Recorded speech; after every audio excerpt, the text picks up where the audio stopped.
All right, everybody. Welcome back to another amazing episode of the best darn show on the internet, the Oversharing Show. We are live. I'm so excited. I was thinking about that the other day, like maybe sometime in the future we'll get some kind of shirts or something, but it says the best darn show on the internet. That'd be hilarious. It's our good tagline that we kind of just came up with by mistake. So anyway, hi Those are the everybody. most fun taglines. Yeah, the ones that you just come up with on the fly. Yeah. I will read today's quote and then we'll get into everything. Here we go. Yeah, I just went searching for quotes today, and Gurdjieff is somebody who just keeps popping back up. Like Ram Dass talks about him.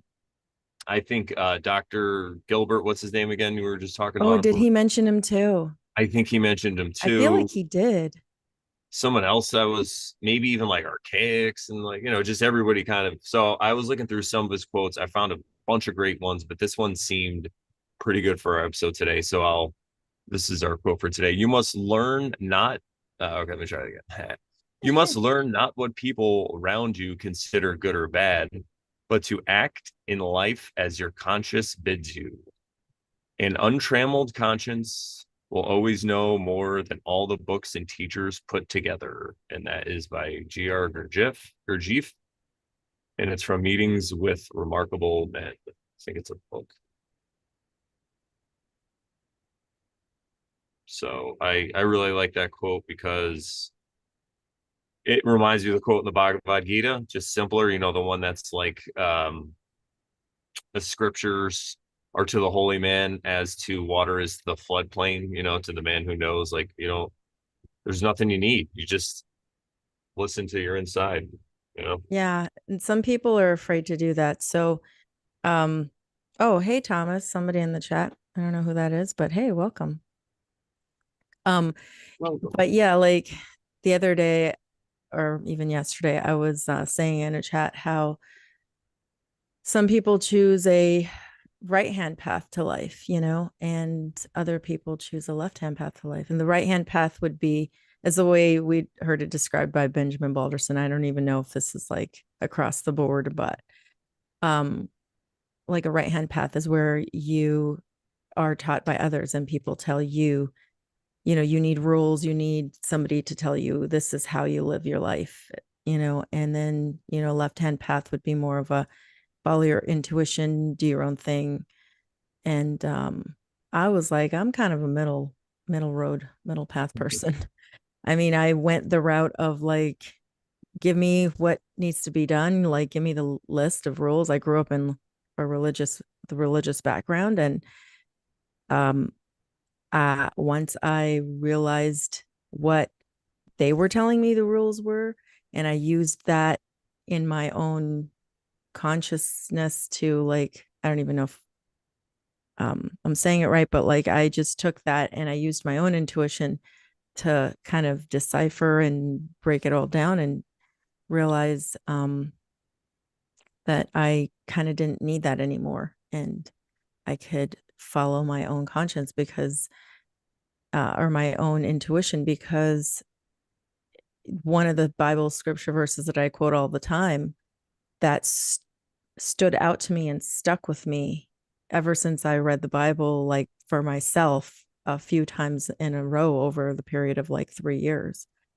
was First John 2:27, which talks about, you don't need another teacher because the Holy Spirit within you is your teacher. And even while I was going to church, I was like, I, how do I reconcile? How do I reconcile that verse with people telling me what to do and how to live my life? You know what I mean? And I reconciled that by going, I guess I don't need church. I don't need some authority figure telling me how to live my life. Um, Everybody experiences life differently, and everybody has the ability to choose for themselves what is best for them. And that's just how I see it and what I came to over the years. So, Plasma Bear Adam says, "Amen, Sharon." LOL. So he and I have been on a similar path since we met in 2019 through the Zen Garcia YouTube channel. And yeah, we were both kind of on this path of like looking for, you know, ways to understand what we're living. And, you know, we were reading through all these older ancient biblical texts and even apocryphal and whatever they call those extra biblical texts. And then we just Non-canonical. started expanding from there. Nice. But yeah, Gurdjieff, that's interesting because I was listening to Ram Dass this morning.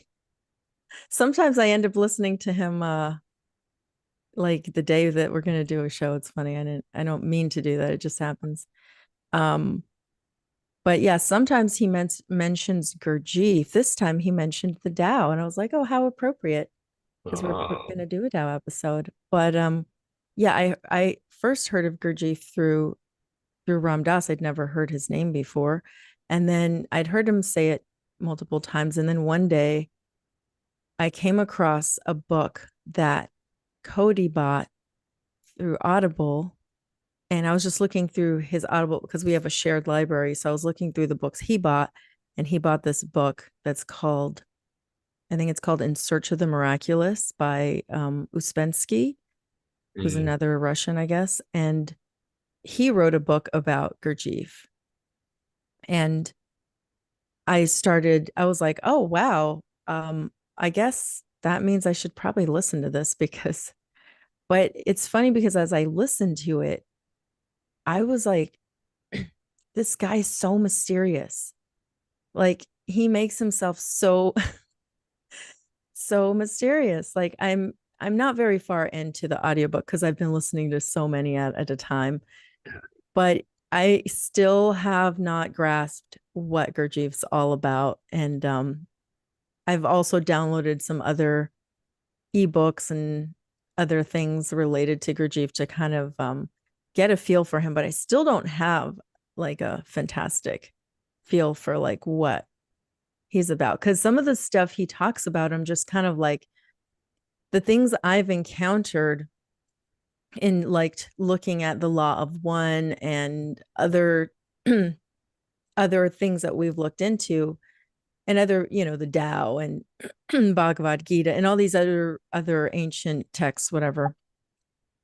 I feel like Gurdjieff's stuff doesn't quite, or even Rosicrucian stuff or theosophical stuff. I feel like it doesn't quite like blend well with what he talks about. I don't know. I feel like he's even removed from that in a different way. Like the way he talks about the body. There's a part where he starts talking about what the body, and I'm going off topic, sorry, but No, I love there's it. a part where he's talking about the body, he's talking about like the astral and I think I can't remember, but I'm also reading theosophical stuff and Rosicrucian stuff about the body, the astral body, the mental body. I think I've talked about this in a previous episode briefly.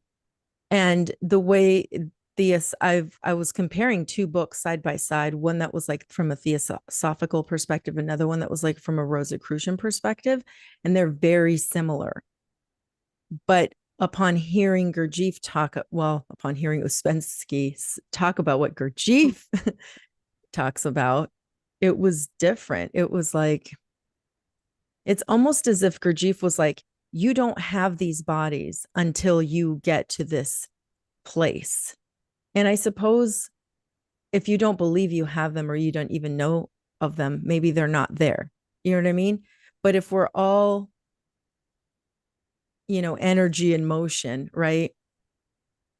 Are we like, are they there, but we just don't recognize that they're there? Or is it kind of like the if a if a tree falls in the woods and it, you know, doesn't make, you know, no one's around, doesn't make a sound or whatever, right?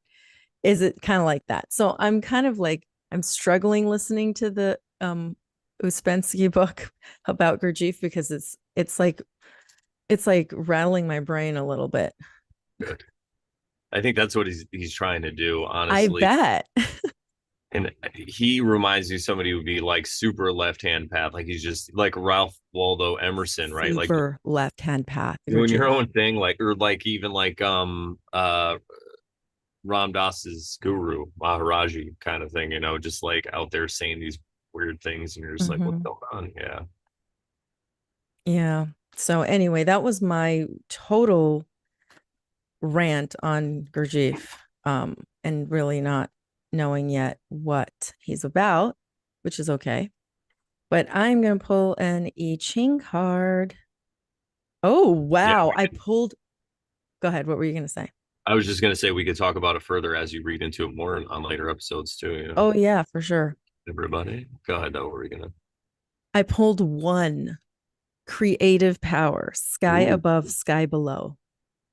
This is ooh, card and I Ching number one, the interesting. hexagram. Hexagram number one. I like it. Sky above, sky below. Yeah, it's kind of like a looking up at a tree or like a plant that's growing and then looking up toward the sun. But then at the bottom you have like the stars and then you have some water, I think, too. It's kind of you Oh see how yeah, the sun is above and then there's kind of like a dark sky below that. yeah. And you're almost like looking up a tree stem or like a plant's roots or stems up to Oh the yeah, up to the leaves. sky. Yeah. Wow, that is really cool. Nice. So one says creative power, sky above, sky below. The air is ripe with imagination, inspiration, and energy. The flying dragon is an ancient symbol of a dynamic, arousing force that bodes well for creative movement. Flying dragon. That's funny because Cody and I just watched a silly movie called Sidekicks, and the restaurant was called the Frying Dragon. Sorry, off topic. If your goals are in alignment with the greater good, positive actions taken with good timing will meet with success. This is an excellent time to exercise leadership because you can be strong now. But be forewarned, success turns to failure if strength turns to arrogance. Mm, Arrogance will get you. This first hexagram contains all yang lines. Oh, okay. So the yang line, I didn't even realize this. So the yang line is like the straight line with no broken, it's not unbroken. So it's unbroken line. That's the yang, like yin and yang. Okay. The first hexagram contains all yang lines and is one of the most auspicious readings in the Book of Changes. That's book of about the I Ching, I'm pretty sure. Whoever draws this hexagram is assured success if they follow its 6 stages of development, starting with the bottom line. By being sensitive to conditions and doing things in the right order, one develops more influence. Time itself becomes the means to make real what has only been the potential before this moment. Believe in your dreams and persevere, and everything around you will flourish. Call upon your creative power and let it work through you. Stay focused on your goals. Do not allow yourself to be distracted, or you may lose the power that is available to you now. Remember that when you take action, success requires making the right moves at the right time. So, I suppose if I read all these 6 lines, it would tell you exactly what you need to do, but I won't do that right now. Maybe I'll do that at the end. yeah, we'll Um, see what we got for time. Good idea.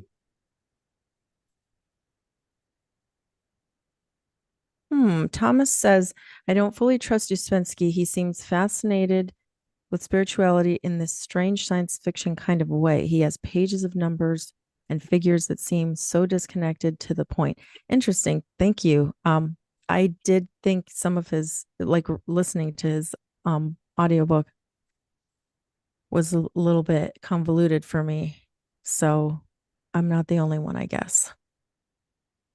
And MS, I think that's, if I'm going to pronounce it correctly, Mihao. I keep hearing about Gurdjieff and the fourth way. Yes, I keep hearing about it too. And last time I tried, it was difficult for me to find info on it. Do do do do do do do. Yeah. So, well, Mihao, I might share some stuff with you later, um, if you would like. I'll send some links or something. I think that what it is like some people are just on it's kind of like if we were going to go talk to just, we'll say the word normie about just materialism. Like we're going to just try to talk about like what spirituality is and how the material world isn't exactly real, whatever. Then we might sound crazy, or if we start talking about space or the shape of the plane or whatever. So I think he's just a couple levels above most people in looking at it in a whole different way, and it comes through to us. It's kind of like he's channeling it in a way. That's why I like It to take the could quotes, be. because a lot of the quotes contain all this. It's easier to get the info out of just a small quote than it might be like out of all these numbers and crazy things. But who knows? Especially, I mean, Russia. Look at that area, what they went through in there. I mean, who knows? But yeah, I hear what you're saying. It is a little. That's why you watch the Oversharing show, because we aggregate it, right? Yeah. So Thomas says with the I Ching, you're only supposed to read the line section when you throw a reading and you get those particular lines as moving lines, which I'm not quite sure what that means. So if the second line is moving, you read what the book says about line two. If you're still there, Thomas, can you tell us what you mean by moving? Because I don't know what that means. But yeah, that's good insight because I picked up this deck and I just started reading through it and I just found it very fascinating. Yeah, it's very And interesting. A lot of knowledge either way. yeah. Because we don't always use cards, tarot, and all these cards. Sharon and I don't always use them for divination purposes. We kind of just like to pull one at the beginning of episodes for just kind of set the mood and just to see the synchronicity. I mean, I Yeah, do and still just use, to contemplate on yeah, the pictures, the thoughts. It's yeah, interesting. 100%. That's why I'll even read, if I pull a card, I even like to read the reverse meaning, even if it wasn't reversed, just to get the whole Yeah, picture of everything, I which, I do too. Nigel says the teaching ideas are the quote higher hydrogens end quote. Without them, Gurdjieff won't make sense. Mm. uh, yeah, so it's like a code, right? You get one half of it, and it's a lot of this stuff. Even the Bible's the same way, depending on how you look at it and read it, depending on your level, right? Where you're at, what your worldview is. And speaking of that, I mean, we won't talk about it more too much right now, but this book that I got, hey, Let me read this quote. Sorry, let me read what Thomas said. yeah, yeah, When you throw the hexagram and get the 6 lines, yin or yang, they can be straight up yin or yang, or moving yin or moving yang. Yang. Okay. I'll have to read up more on this, but thank you for that maybe uh, there's a wisdom another way knowledge. that's other than the deck that he's talking about, maybe like the I Yeah, it's Ching. like when you have the coins, I think. Oh yeah, yeah, okay, Yeah. Or yes, we're there's a website online where you can just click a button and it will, you know, randomize it for you, like you're auto throwing generate. them. Yeah. Which means yin is moving to yang or yang is moving to yin. So you end up with two hexagrams, a first hexagram and a second one with your moving lines having transformed to whatever their opposite is. Oh, I think that makes more sense. Got it. I think that makes a lot more sense. Thank you, Thomas.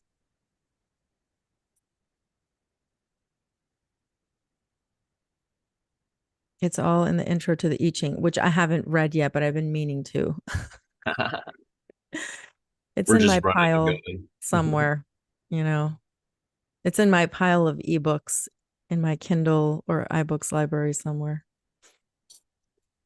I hear you. But Speaking of books, I just want to give a quick recommendation to this book that I found used. It's from 2004. Hang on, I gotta pin myself. Aha. It's called The Quantum Doctor by Amit Goswami, PhD. It's basically talks about everything that we talk about, but the reason that I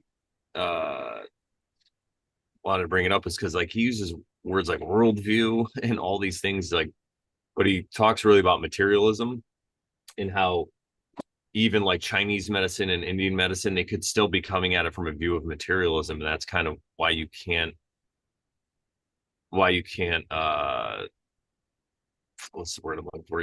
That's why people that are in the regular allopathy medicine can't really make it make sense to them. But he's talking about a way to make everything make sense. But he even mentioned germ theory and all this stuff. It's really amazing. It's crazy what you find in these old, it's yeah, not even that that, book but about looks 20 years. amazing. Yeah. So it's all about your body and how mind creates everything because he talks about the materialistic view, which is they look at things from like the ground up. They'll look at like particles, and then particles make atoms, and atoms make molecules. Molecules make things, organs make people. Or no, or I'm sorry, molecules then make neurons, and neurons make the brain, and that's where the brain comes from. But the way we look at it in a non-materialistic view, we look at mind as non-local. Consciousness is not created by the matter. The consciousness actually creates the matter itself. Could be. So yeah, it addresses that. It's really interesting. So I'm about 20 pages in so far. Oh, wow. Got it like the other day, so I'm excited about it. Where'd you get it? There's this dragon in Phoenix. Shout out to them. It's called, I think it's Dragon Phoenix or Dragon Phoenix Moon. Phoenix Moon Occult Store. It's in Plainfield, near Southbury, Connecticut. I'm so bad right now. But it's It's really cool. fine. I just, Crystals and other stuff there too. And I got like this little crystal sphere. Its moonstone was only $8. It's like this, it's about this size, maybe a little smaller. It's downstairs. mm, Can't believe it was rainbow moonstone. But anyway, yeah, the book was like $5. I got that, and I got a used copy of the Four Agreements. It's got a bunch of notes in it. This one had nothing, but the Four Agreements has like highlights and like it had like sticky pads in there and stuff. It's great. So that's cool. yeah. Anyway, Awesome. So, would you like to yeah. get started on the Tao? I Or do you think have any other everybody's warmed comments? up. Phoenix Moon Occult Gifts. Zarelath knows. Oh yeah, there it is. Yeah, Zerlath one. Well, Zerlath told me about it, and I went in there, Oh, and then I okay. realized that I had been there before about a year ago. So, yeah, but we went there Sunday. We went hiking, and then shout out to QSB. He came hiking with us. William came. He's in our little oversharing group, and William was talking to me about things and asking me, and I, was talking to him. He's a young man. He's a really good dude, like pretty based. And I was talking about ideas, and he's like, "Wow, that's great." I'm like, "You got to check out my show." I'm like, "If you like what I'm saying, go watch the Oversharing show. You're gonna love it." Like, because this is all we talk about. Nice. All right. Well, I guess we can get into the Dow. Tony says me and Brandon are yang signs. Sharon is a yin. Oh, makes sense. We have good balance. Oh, he knows a little bit about the Chinese astrology stuff. Oh, I'm cool. a lamb, goat, whatever, some kind of sheep, goat. Yeah. Thomas says he can explain on a show sometime. Oh, do you have a show, Thomas? How do you know us? We Yeah, always how'd you find us, Thomas? uh, Let us know. that would He be also so cool teaches to talk Qigong. about. Oh, Qigong. Gong. All right. Well, speaking of Chinese philosophy and medicine and ideas and ways of thinking, let's get into the Tao, shall we? Verse 41. So today we're going to be talking about Tao, verse 41 and 42. And Sharon has made these lovely slides that we use every week. If it's your first time watching us, thank you. Welcome. We have covered all these up to 40.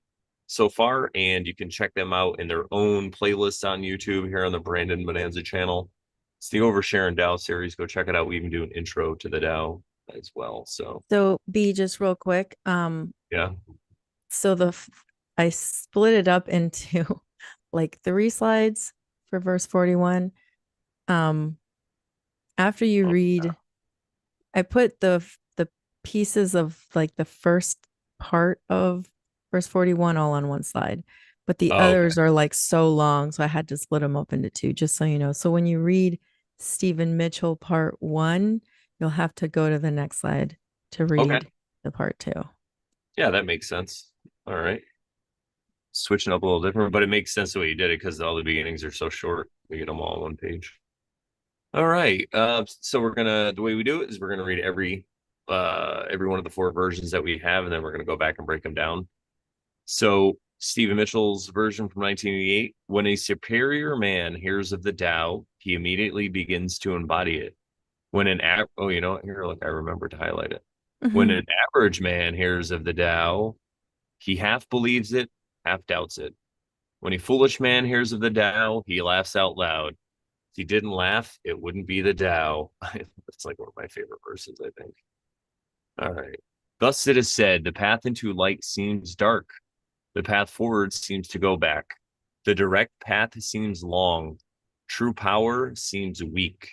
True purity seems tarnished. True steadfastness seems changeable. True clarity seems obscure. The greatest art seems unsophisticated. The greatest love seems indifferent. The greatest wisdom seems childish. The Tao is nowhere to be found, yet it nourishes and completes all things. All right. All right. Dwight Goddard, The Unreality of Appearance. The superior scholar, when he considers Tao, earnestly practices it. An average scholar, listening to Tao, sometimes follows it and sometimes loses it. An inferior scholar, listening to Tao, ridicules it. Were it not thus ridiculed, it could not be regarded as Tao. Ooh, I like that. We'll talk about that later, though. Therefore, the writer says, those who are most illumined by Tao are the most obscure. Those advanced in Tao are most retiring. Those best guided by Tao are the least prepossessing. The high in virtue day resemble a lowly valley. The widest are most likely to be put to shame. The broadest in virtue resemble the inefficient. The most firmly established in virtue resemble the remiss. The simplest chastity resembles the fickle. The greatest square has no corner. Mm. The largest vessel is never filled. The greatest sound is void of speech. The greatest form has no shape.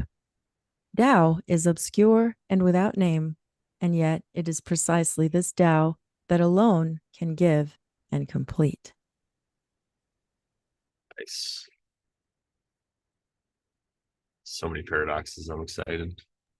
I know. All right. Stan Rosenthal from 1984: Sameness and Difference.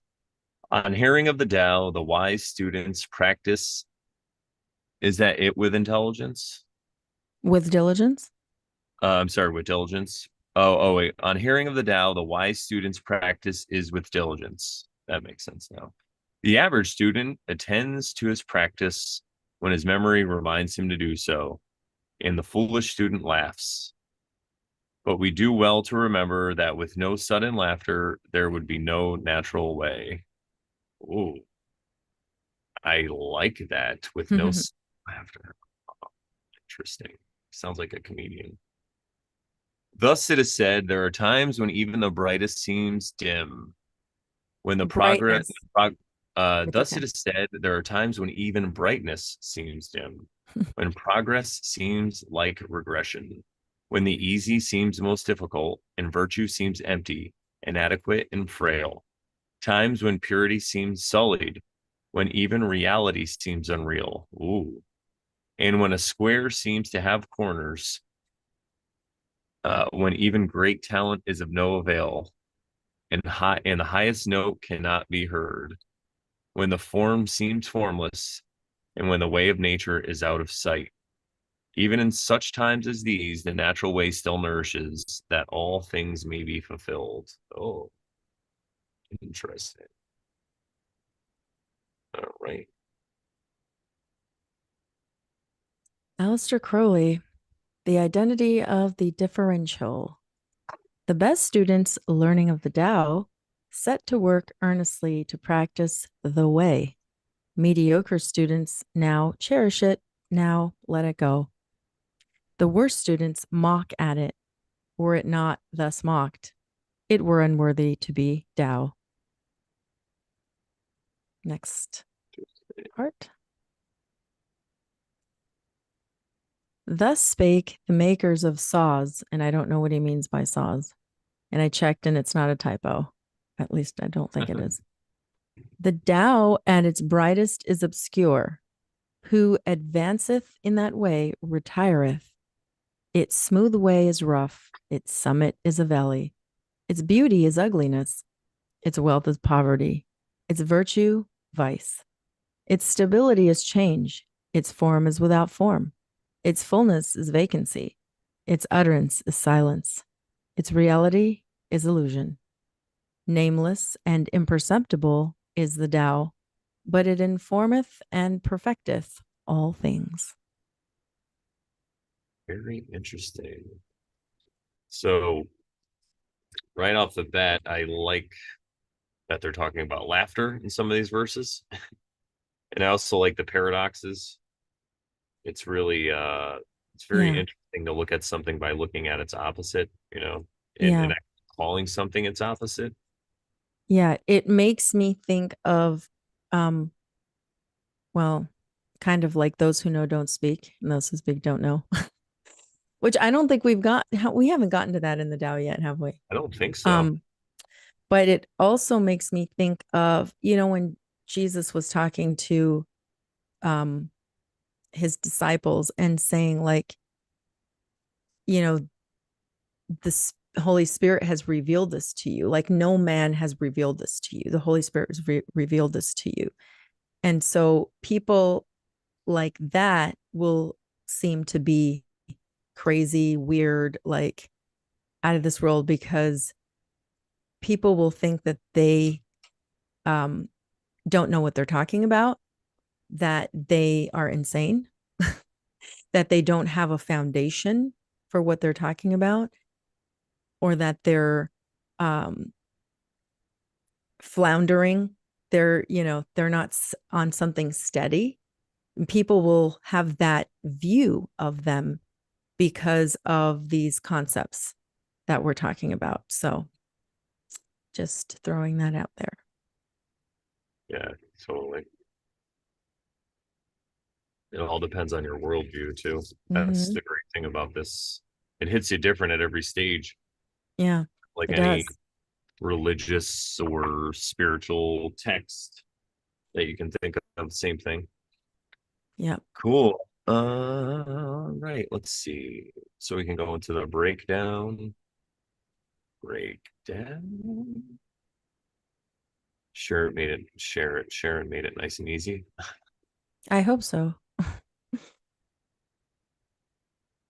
Okay, Stephen Mitchell from 1988. So we're just going to read through and break each part down. When when a superior man hears of the Tao, he immediately begins to embody it. When an average man hears of the Tao, he half believes it, half doubts it. When a foolish man hears of the Tao, he laughs out loud. If he didn't laugh, it wouldn't be the Tao. And so we'll probably talk about this more as we break down each of these verses. But in this first initial verse here, I like it because it reminds me of truth. You could just replace the word Tao with truth if you wanted to. When a superior man hears truth, he immediately begins to embody it. When an average man, he half believes, and when a foolish man, he just laughs because he's like, "Nah, it can't be right. Are you kidding me?" Mm-hmm. And I think it just describes the different. You get three levels right here, so it reminds me of the gunas in Mm. Hinduism, the rajas, right? You got the Tamas and Tamas, Raja, Sattva. Sattva, Satvik. So you got the Satvik, Rajasic, and Tamasic different people, and they say like Rajasic people like spicy food. Tamas, it's like in the middle, and then regular people don't really, or the Satvik, they don't really care. They just take Are you sure plain. you have those right? I just want to be sure. I could be wrong. Okay. Don't don't quote me, everybody. It's one of those. Yes, And but it also, just reminds me of yeah. the. So yeah, so the reason I brought it up was it just reminds me of the parallels here. So you get a lot of like the three levels in it. It could also be like I could bring it back to us for a second. It reminds me of like kind of like you have the profane, and then the people that are kind of like on their way, and then the people who get it kind of thing. So it's like the three different levels, and I think we Yeah. all have those levels in our life at I some point or another. I pulled up some notes where I took some notes about the three levels of consciousness for, the tamas, rajas, and Of sattva. course you did. That's why I love you. Yeah. So tamas is, you can think of it as like a state of matter of solid, like frozen energy, the resistance of inertia. It's the lowest level of consciousness, um, a chaotic dumping ground for the residue of past mental states. I have that note. I like that. Um, It's it like says, it reminds me of the shadow, right? With the young. yeah, it says, other notes I have says, there's no choice or awareness. It's the complete ignorance of the unity of life, ignorance of any other need, um, that one's own basic urges. Oops, I don't know what I was writing. I don't know if I typed that correctly, but the next one is Rajas. And that is like you can think of it as a state of matter. You could think of it like a liquid. So there's activity, like a swollen river. It's full of uncontrolled power. And you could think of it, this level of consciousness, you could think of it as power that's released, but it's uncontrolled and egocentric. And other notes I have are that it is like the incessant stream of thought that races along, desiring, worrying, resenting, scheming, competing, frustrating, and getting frustrated. And then sattva is, you could think of it, in the state of matter, you could think of it as a gas. It can be thought of as like harmony or equilibrium, like a stream when its power is harnessed. And this is the so called higher mind. It is detached, unruffled, and self controlled. You could think of it also as the natural harmony that comes with unity of purpose, character, and desire. Negative states of mind still come up, prompted by tamas and rajas, but there is no need to act on them. So the sattvic, um, people are more like balanced, they're more harmonious. It's funny because in all those three states, and we can compare them to the Tao to bring it back, but like it sounds like the Tamasic would be like the fool, but there's like some kind of stability there, right? In ignorance, there's still a stability. And then when you move, so that's the solid. Then when you move to Rajasic, that'd be like the liquid. Now there's this instability, there's all this chaos going on, and it kind Movement, of yeah. movement, and that's what happens when people move up. So it always seems darkest before the dawn. It's that way. It's like a dark night of the soul, right? You're feeling all this before that happens, or maybe as it happens, you're feeling all this um suffering, right? You're going through all this suffering because you're seeing all these things. And then the next stage up is that you just keep elevating your consciousness, then you finally get through like victim narrative and all these different things. You ascend to the next level. And I don't think that it's like a thing that once you get there, you're just good to go. No. It's like a No. conscious path every day. You're just, and I think that's what they're talking about, the gunas, and it's how we deal with desires and stuff like that. So yeah, I love that. It's great, and it fits right in because like I said, you have the fool, and then you got the guy that's like halfway there. So that's that Rajasic chaos, right? You're like Mm-hmm. half believes it, half doubts it, right? So he doesn't really Yeah. know. And then the Yeah. next one is the spiritual one who knows, you don't have The to know. You superior. just get. Yeah, exactly. It makes me think of, especially again, I'm going to repeat it, but like those who speak don't know, and those who know don't speak. Um, you never know what someone who is speaking is going to say and how that's going to open up your mind to something. You never know. Um, Even if it's just a connection that you made or a synchronicity, even if that person says something that's not really even in line with what you believe at all, but it could open your mind to something, right? So it's important to listen, to be a listener instead of, because it's talking about listening. When a superior man hears, when an average man hears, when a foolish man hears. So it's about listening. So when you're listening, are you being foolish and just writing everything off like, oh, that's nonsense? Are you being like an average person who's like, oh, yeah, maybe or maybe not? Or are you being superior and you're Hmm. saying, you know what? I really may not know exactly what this is all about, but I'm going to listen to it because there may be something valid, something important or useful that I can take from this information instead of just, writing things off. Of course, it's based on everything. Based on what you're hearing and where you're at, and um, you know, yeah, maybe you've heard something 800 times and you're like, I don't really need to hear that anymore. That's okay. But like, if you're listening, if you're truly listening, um, sometimes you do have to hear something several times before it actually clicks and something makes sense. You know, say I've been listening to Ram Dass's um Love, Truth, and Devotion. I always forget the name. And this is the second time around I'm hearing it, and I'm probably about 5 hours in, maybe something like that. I can't remember. Um, but it's like almost like I'm hearing it again for the first time because I forgot a lot of the stuff that I heard, and it's just bringing new connections, and I'm able to capture a lot more the second time around. So Yeah, that it's like I've listened to that countless times and I feel like I get something out of it every time because yeah, either I'm not always paying attention or maybe I yes. just heard something and looked into something and then I hear him talking about something similar. So like things click. Mhm. Um, yeah, so Yeah. definitely keep listening. Like today I heard him say trumpa, and it sounded like trumpa. I looked it up and I was like couldn't I just looked up Trumpa because I didn't know how to spell it. I'm just like looking up online and it comes up with Trump. And I'm like, no, that's not what I want. Trunkpa. And finally, I was like, okay, Ram Dass. And then I typed it in kind of maybe a little bit differently.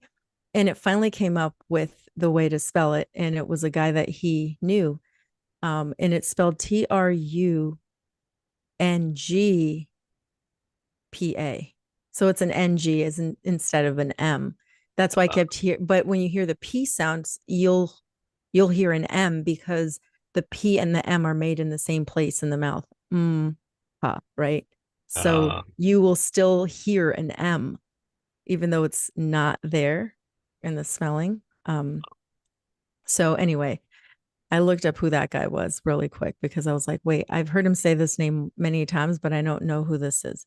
So someone else that I was gonna just briefly look into.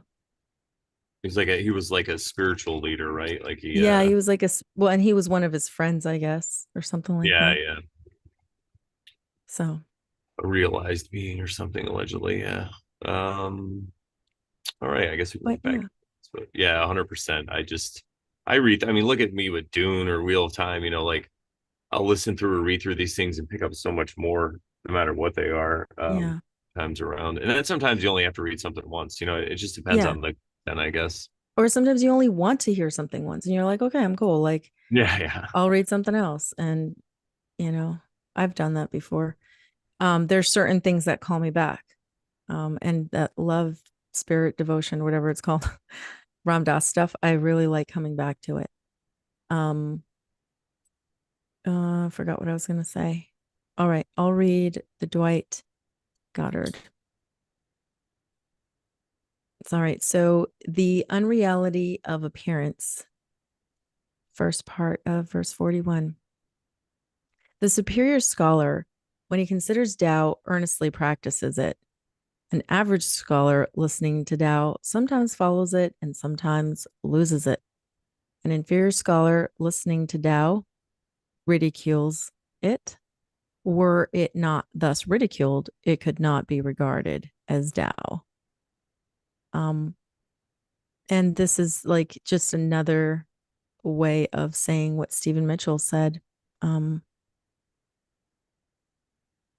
yeah, Yeah. a superior man, scholar, will practice what or embody the Tao once listening to it.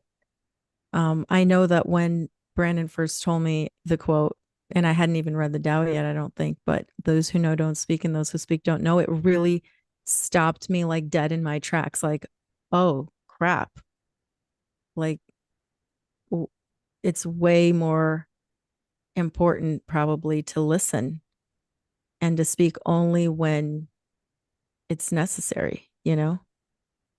And it's something that I've been practicing, kind of trying to practice ever since. I'm not fantastic, but I do my best. But yeah. No, it's a good reminder though, right? That's why I like to read or listen to Tao on occasion once in a while because you hear it again, you're like, oh yeah, that's right. I'm talking too much. Yeah. And again, see, I'm not claiming to be that superior scholar. Maybe I'm that average scholar when I sometimes follow it and sometimes lose it.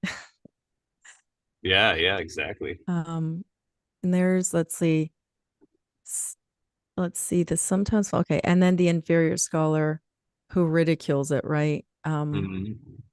And the foolish man who laughs out loud. But that's the thing with the Tao. And I would say truth in general.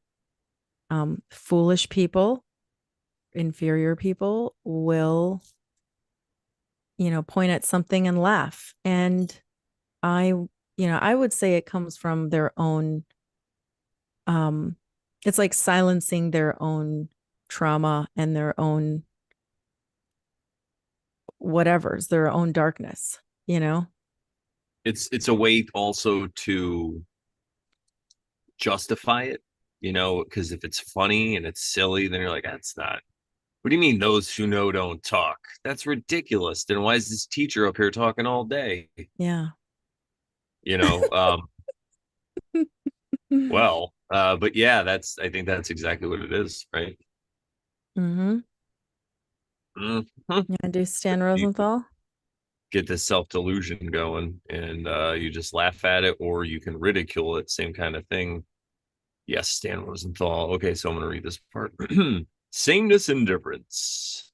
On hearing of the Tao, the wise student's practice is with diligence. The average student attends to his practice when his memory reminds him to do so. I like the way it's put there, Mm-hmm. Me too. because that's kind of how I feel sometimes, and that's Mm-hmm. what the spiritual path when you're in the beginning, especially, is really about. It could be like that your whole life too, but in the beginning, for sure, you're Mm-hmm. always, you're trying to be present and then you forget to be present and then you just go on your whole day. Oops, I'm trying to stop the share of the button, kept moving. You try to go Something about your day. riles you. Yeah. Yeah, you're like lost in the past or lost in the future, and then you're like, oh yeah, I was in the present, and you just remember. Yeah. And like you That's said, why meditation is a good thing to at least try. Um, I'm not one to like meditate every single day. Um, I don't do it very often anymore, but sometimes I'm called to like do it, like just be silent, quiet, and, headphones on with just, some light sounds going on and trying to just be present and not let the crazy thoughts overrun me. And but staying with that is like learning to be able to do that. That's a good way to notice these things. Yeah, awareness, right? It's all about putting a little bit of awareness between you and your action that you take or your reaction to something. It's all about putting a little bit of space in there, and then you can choose how to react instead of just getting mad when someone does something automatically. You get triggered and you just yell or whatever. Oh Speaking yeah. about myself, Oh, me too. Me too. instead of that, like someone cuts you off in traffic, you're just like, oh, that guy's probably drunk. That's what I say. I'm like, oh, it's probably a drunk lady. You know, he's doing her best. You know, Yeah. Yeah. Exactly. It's I was just thinking about that the other day too. It was like breathe, take time to acknowledge what just happened. If somebody said something that really upset you or annoyed you or whatever, like don't let that instinct, what not maybe not instinctual, but that like you're kind of accustomed to yeah. like going, oh yeah, blah blah blah blah blah, yada yada yada, and getting upset and yelling or raising your voice and arguing or whatever. um Slow down, stop, think, and uh Stop, drop, and roll. yeah. Stop, drop, and troll. And I have to do that for myself too, Yeah. Oh, yeah. And I think that's really the benefit of meditation. That's one of them is you just get to realize when you're lost in thought or when you're reacting to something and you could put a little barrier in there. You know, I was driving the other day on 420. Actually, we were driving around making a couple stops, went into the woods and we saw a bear and this guy, we were on this road, it was like a 2 lane road and it was like 40 or 45 miles an hour and he was just like on my tail and I was probably going like 50, but you know, it's 420. I don't want to be You're in flying your around. little old person sedan. Yeah, no, we Kidding. were in I'm Elizabeth. She kidding. has it. Oh no, I wish. I love when that's when I'm in that Buick that I saw everybody have a 92 Buick Century and it's got like 80,000 miles on it. It's like mint. It's so funny, but I love driving that around. It's got tints because everybody thinks I'm an old man. They just leave me alone. But this guy was Hints. on our butts. And so I saw this roadside place that was like selling all these things and looked like some kind of, I don't know, stand or whatever. So I pulled into the parking lot, but generally, normally in that situation, I would just slam on my brakes. Like I'd wait for him to get close and just slam on him. Like, I'm just like, get out of my way. That's what I used to do. But, I'm like, go ahead, hit me, dude. Like, I don't, whatever. So anyway, especially when I'm in the Buick, I'm like, yeah, whatever. But, so I pulled over and I just pulled into the parking lot and I slowed way down before I did it and pulled in though. So he got really mad and he yelled out the window at me. It was so funny. I was with Elizabeth. And the first thing that I said was like, man, I own that guy. I'm like, I just got him mad. Technically, I own him. Like I just, that's what people don't realize when you get mad, you give your control over to that person. Like you're letting them control your emotions. It's crazy. So I just laughed and kept going. But Yep.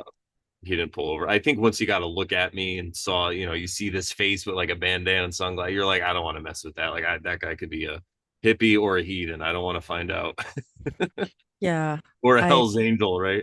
I wasn't on a motorcycle though, so just leave people be. yeah, exactly. So I'll wrap this up. And the foolish student laughs, right? So same thing with the laughter, but we do well to remember that with no sudden laughter, there would be no natural way. And that is a great way to put it because just because it's the foolish man, it doesn't mean you're better than him. We're not sitting here talking about Rajasic and Sutwig and like Satvig and like enlightenment and like normies are bad. And no, we're all on our journey. There's people that are way advanced ahead of us that could be pointing at us going, ha, look at these idiots.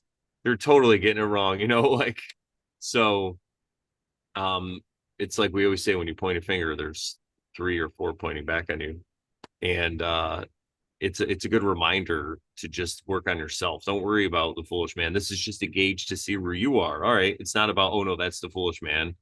It's about, oh, are you laughing at this truth? Then maybe you're the foolish one. Something for you to think about and then work on and see what makes you comfortable. And if you don't want to be, you move up. That's really what I like about that verse. You know, really, he really highlights that. It's nice. I can pull it back up.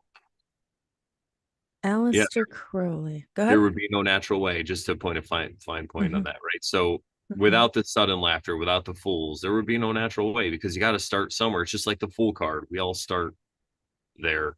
Mm. Not in this life. Some people say they got it when they were 5 and they were like, well, maybe in the last life they were the fool, you know, like go ahead though. I'm sorry. That reminds me of I can't remember what it was I was watching or listening to. It might have been Dr. Robert Gilbert who enlightened me on the concept of the um, Ahrimanic versus the Luciferic principles. And it might have been a book on theosophy that did so as well, where it just talked about how you need both sides, you know, because it's just nature. That's nature. You need them both. Um, so there would be no natural way, right? You need to start somewhere. You need that uh beginner's feeling. You need to feel um like a fool sometimes. You need to be the fool sometimes so that you can also learn to be the superior man or the superior scholar. We all start somewhere. Yep. All right. And I will also, just to add to that real quick, I guess you wouldn't be you couldn't attain to be the master if you're pointing at everybody else and saying how bad they are and it's all their problem, you know. Like that's not what the master says. We'll add another verse to the Tao, like the master doesn't blame his problems on normies and NPCs. The master is not a victim. Verse 0 of the Tao, we're adding our own. Yeah, the master's not a victim. He doesn't blame normies and NPCs for his problem. Looks within. Could it be? Anyway, go ahead. Yeah. So Aleister Crowley's verse 41, the first part says, the identity of the differential. The best students learning of the Tao set to work earnestly to practice the way. Mediocre students now cherish it, now let it go. The worst students mock at it. He's very blunt here. Mm. Were it not thus mocked, it were unworthy to be Tao. Yeah. So the some of the most important things in life are usually mocked. I mean, think of Jesus. He was mocked, right? The teachings he taught were mocked and still are mocked, you know. You read a Christian a quote of the Bible, something Jesus said, and then you tell them, but this is what he said, and they're like, no, that's not what he meant. You're like, okay then. All right. Alrighty Like, yeah, then. there we go. Alrighty then. Like, this is the version that lasted through all the indoctrination and it's still saying this. Okay. Yeah. And also, if you are a student, right, you could look at this and you see where you are and you could see what kind of student you are and you could grade yourself, right? It's not like I said in the last verse, it's not about judging the fools and all these people. It's about seeing where you are and saying, oh, maybe I'm acting like a fool here. You know, maybe I have to adjust my behavior and act like Yeah. a adult. All these things are about looking at yourself. Yeah, you can look at other people and see that in other people too, but it's mostly about looking at yourself. Hmm. Yeah, I would say maybe if you're going to use it as a lens to look at other people, you can just use it as a way to empathize with them. Yeah, like a way to observe, but not to judge. Yeah, yeah, exactly. There you go. All righty, Rooney. So let's go to the second parts now of these verses, part 2. And I'm going to read the part 2 of the Stephen Mitchell. Oops. Thus it is said, the path into the light seems dark. The path forward seems to go back. The direct path seems long. True power seems weak. True purity seems tarnished. True steadfastness seems changeable. So I'm just going to stop real quick. I think this kind of is reminding. So these are all the paradoxes that I was speaking about earlier. And this is what things, when reality, when you're starting to have this like dark night of the soul, or you're starting to wake up, if you will, to become woke, you start to realize that, oh, all these things that seemed one way before, it's just because I was looking at it probably inverted and backwards, but it really is this way. Now I see it from a different level because maybe I went from a solid state to a liquid state, and I'm starting to go to that gaseous state that all those Hindus keep talking about. But I, I think that's kind of what he's highlighting here. What do you think? Mm-hmm. True clarity seems obscure. The greatest art seems unsophisticated. The greatest love seems indifferent. I love that one too. It's a good one because you have this great love, which we talk about like agape. It's the Greek version of it, which is just this force that holds us all together. We talked about this. I think I talked about this in the first show I did on propaganda on the Brandon Bonanza channel with Joe and Jeff. Check that out. But we talked about this love, and we talked about on this show too, this agape, which if we really are all one being at some level, like on the quantum field, we're all connected somehow, then we all are one. And that connection is the love. So it doesn't mean that you actually have to love your neighbor who's using a leaf blower every day, even though there's no leaves out there and he's ruining your day. Mm-hmm. You are just, maybe you can empathize with him. You can be like, you know what, maybe he just feels worthless. We've talked about this a lot, right? If he's not blowing his yard or driveway, he just feels worthless. So he does it to gain a sense of worth and accomplishment, and his wife leaves him alone. All right, so at least you're empathizing with him on that degree. So it's the same thing. It's the greatest love. And it seems indifferent because you're not writing love letters and you're not professing your love and like physically even contacting the person or hugging them or whatever. But it's about that oneness, and that's the greatest love if you look at it that way, because we are all connected on some level. Mm-hmm. On some uh holographic field yeah, could it be? and whatever the hell this is, right, the soup of awesomeness that we exist in. Did you say soup? Yeah, the soup, the great soup. It's a stew. The greatest wisdom seems childish. Yeah, right, you could see that. If you try to tell everybody the world's perfect, they're gonna fucking be like, what are you, a kid? What are you, 5? uh Exactly. But that's why Jesus says to return to that awness, or the of being a child. Like you got to yeah, return to be a child to see the kingdom of heaven. Uh hello? You got yeah, to seem foolish. You that got to look worldview, foolish. right? It comes down to the way you see the world. If you could view it through the lens of a child, but now being an adult with experience and some wisdom under your belt, you don't have to be immature. I mean, you could still have fun and be, I make immature jokes all the time, but what I mean is like, you don't have to approach your problems or issues or just your life from an immature basis, but it's just like looking at everything through the lens of a wondrous child. Like, oh wow, look at those trees. Like you could just look at the sky and I mean, I saw this thing, I think it was on Instagram, and it's like what kids in the 90s used to do when they were bored. And it just had all these things. Like it even had one of those big hair clips, and the guy was just like clipping his finger with it, like just these silly things you would do, like unbend a paper clip. But Mm-hmm. to just lay in the field and look at the sky, and it's amazing. It's just like a show out there for you every day. Well, maybe not in Arizona if you don't have a lot of clouds, but you still get clouds and crazy things. And even the sky at night, same thing.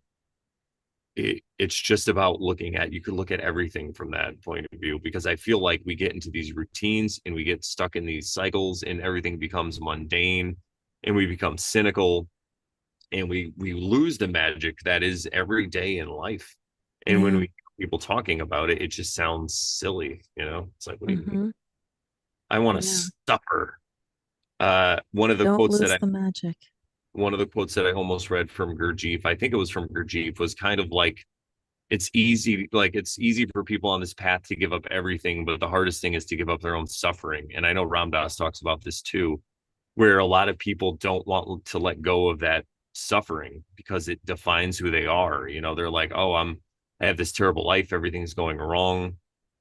We all meet people that are like this. We might even have been in this headspace in ourselves, but Or it's like people, going I was gonna wrong. say, Go ahead, you I go. was just gonna say, or people who identify so much with their disease or disease that they're experiencing.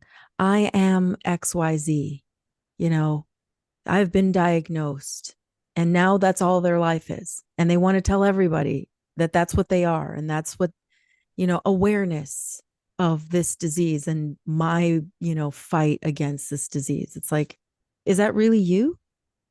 You really want to be associated with some disease? I don't know. I know that's kind of rude of me to say, but like, could you associate with like being healthy and free from, you know, disease? I don't know.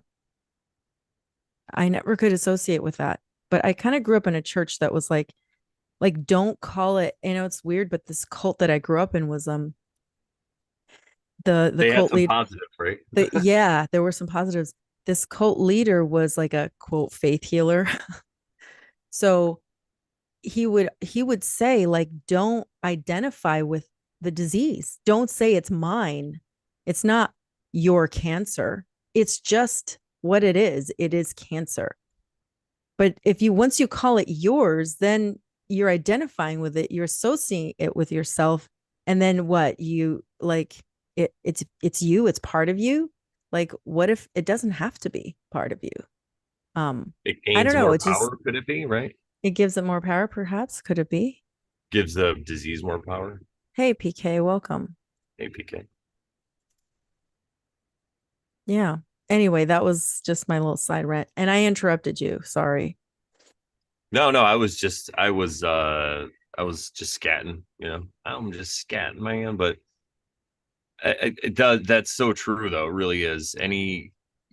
Once you give something your power, you believe in it or whatever, you make it real. It's like an egregore, same kind of thing. As soon as you Yeah. fear it too, you give it that fear, Yeah. it's automatic like belief, and it's a spiral Yeah. down. And of course, we're not giving medical advice here on the Oversharon show, but I think what you said is great because people also identify with their issues. Oh, I remember what I was going to say. I was going to pick on paraplegic because he texted me.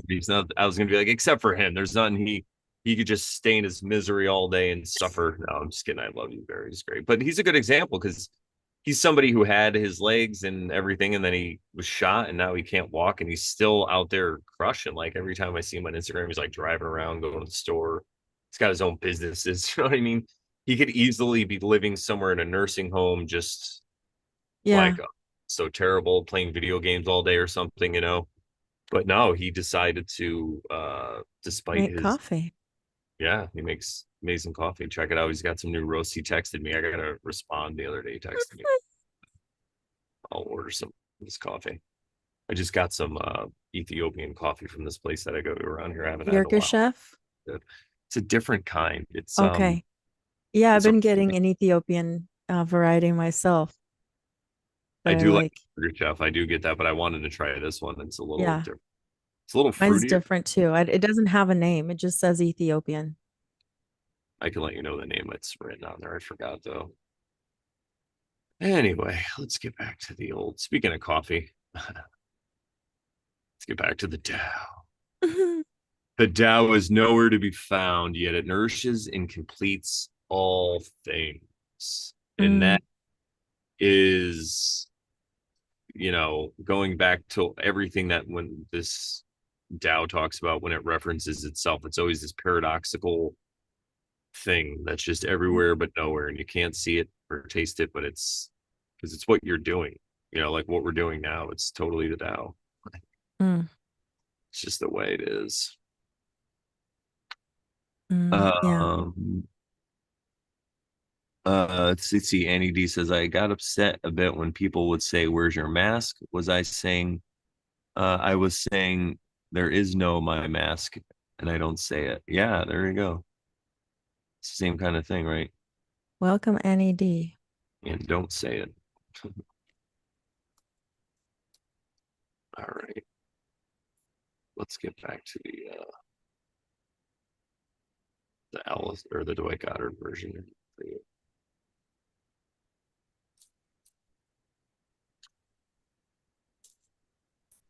All right, Dwight Goddard. Therefore, the writer says, those who are most illumined by Tao are the most obscure. Those advanced in Tao are most retiring. Those best guided by Tao are the least prepossessing. The high in virtue, day, resemble a lowly valley. The widest are most likely to be put to shame. The broadest in virtue resemble the inefficient. The most firmly established in virtue resemble the remiss. The simplest chastity resembles the fickle. The greatest square has no corner. The largest vessel is never filled. The greatest sound is void of speech. The greatest form has no shape. Right.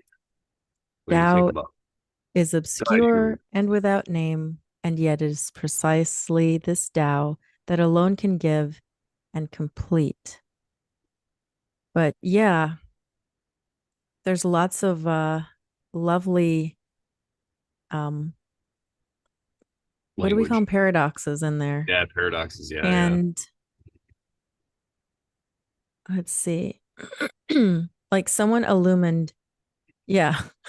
Here's the thing. Okay, so if I think about this, the most illumined by the Tao are the most obscure. So think of, for example, Jesus, as he's talking to the Jesus. disciples.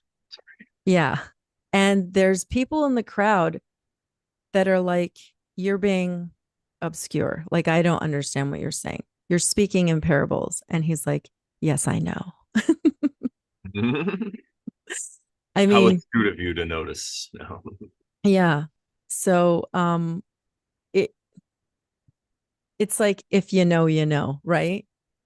And that's how Jesus was. That's how sages are. That's how people illumined by the Tao are. You may not understand them. Um, and that's okay. Maybe you're not at that state yet. But like we were saying from earlier, it's about listening. Um, just because you don't understand them doesn't mean that it's whack or crazy. It may hold value for you and you just don't know it yet. But yeah, listen to everything with a grain of salt. You know, it might be nonsense, it might not be. Um, Yeah, that's a really good point. And this all these verses, and I think just you reading through the Aleister Crowley kind of reminds me of those old martial arts movies you'd see like maybe from the 80s or whatever, where some white dude normally was like trying to figure out the way and like like trying to figure out the best martial arts, and they're like, you got to go see this guy, and he goes somewhere and he's looking for this guy and he keeps asking about him, and then there'll be like this old Chinese guy that's really silly and like joking around with him and fucking with him. And he's like, oh, you want, or kind of like, actually, it's like Star Wars, right? When Luke first met Yoda, Yoda was acting like a fool, right? So it's mhm, the mhm, same thing.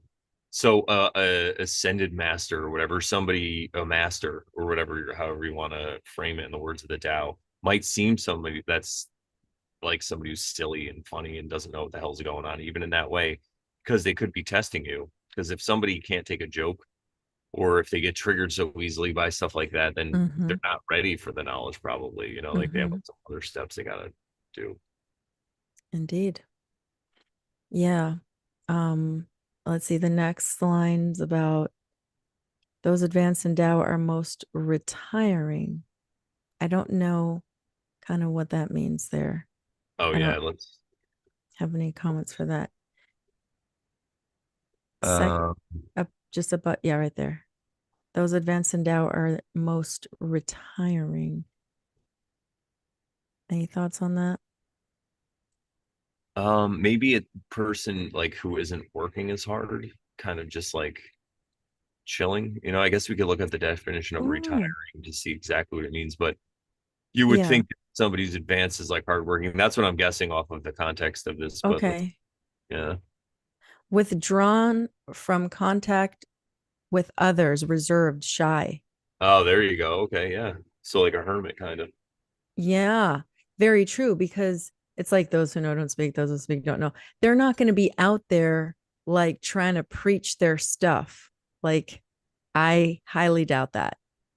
I Jesus often told people, don't tell them that I healed you or that you're healed. Like, not that he healed them, but whatever. Like, don't go tell everybody. And some people would go tell because he wasn't, and he'd go and he'd retire off to the mountain to pray or to probably do meditation. um, he wasn't like trying to be the center of the attention at the crowd and trying to preach to everybody. Crowds would follow him, I guess, but like he wasn't looking for that necessarily. Yeah, yeah, Yeah, so exactly. that makes sense. That's good. Um, It what wasn't is, until he got popular. huh? It wasn't until he like went platinum that he made got all those crowds. Jesus went platinum with that. Yeah. Yeah, that's Um, so true though about the healing, right? Because it reminds me of sorry not to cut you off, but it reminds me of people who just aren't ready. It's the same thing. Some people aren't ready for information. Like when we saw the video of that guy lighting the piece of paper on fire, that monk with his hands. mhm, mhm. It's kind of like um He started off that way. Like, don't tell people that I do this. it's like what we said before. It's kind of like showing someone who's the tamasic, the solid. It's like instead of them going from a liquid to a gas or showing them the liquid way, you just show them the gas way or that magic. And to them, it's just complete magic. They can't even, it just blows their whole mind. So, yeah, I think that's why This and reminds, they go ahead. might start getting into idolatry and they might start to worship Yes. you, right? Yes. Yes. Yes. Yes. And it reminds me of Edgar Casey because I finally finished listening to the audiobook by Thomas Segru's called There is a River. It's part of the name of the book. I don't remember the full name. But in that story, um, there were so many times where there were people who didn't believe him, right? Didn't believe, and they wanted to see. And then even if they saw, they still like somehow disbelieved and had like oh well, I don't know or and it's like people like that, there's nothing you can do. And they started to see over time, Edgar Casey and his son, Hugh Lynn, started to realize that it was not, that's, you can't have people around like that. And I think even the readings themselves were saying, like, only people who are truly looking for um, healing and believe it, and they're not doing it as like a test to see, oh, let's see what he can do. Yeah, yeah. Only help those people because the other people, you can't do anything for them. They're just never going to believe. They're always going to be skeptical and they're always going to like blame it on something else, like, oh, it's the devil or it's XYZ, right? Um, it reminded me of that story. Sorry, I didn't No, that's exactly right, though. It's 100% because if you're not in the right state of mind, it's just going to be magic to you, and then you're going to worship it or yeah, fear it. yeah, exactly.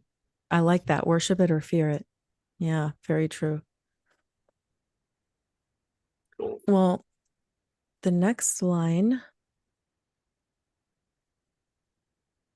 next line says, those best guided by Tao are the least prepossessing. I had to look up this word. It's an adjective. It means impresses favorably, engaging, or attractive. So it's Uh, least attractive. Yeah, they're the least attractive. Um, because again, most people will see it and they'll run away from it because they fear it, or they'll point at it and laugh at it and make fun of it and think it's crazy. So it is unattractive. Makes sense. The high end virtue, the high end day, resemble a lowly valley. This makes me think of humility. Because again, like Jesus wasn't out there trying to like make a name for himself. Edgar Casey wasn't either. He was simply wanting to help the world, like he said when he was young. When he was a little kid, he said to like he prayed this prayer that he just wanted to help the world or something like that. He just wanted to help people, and I can't remember the. Don't quote me, but he had an answer from an angelic being, who told him your prayer has been answered. And for the longest time, he questioned it. He didn't know, he didn't understand.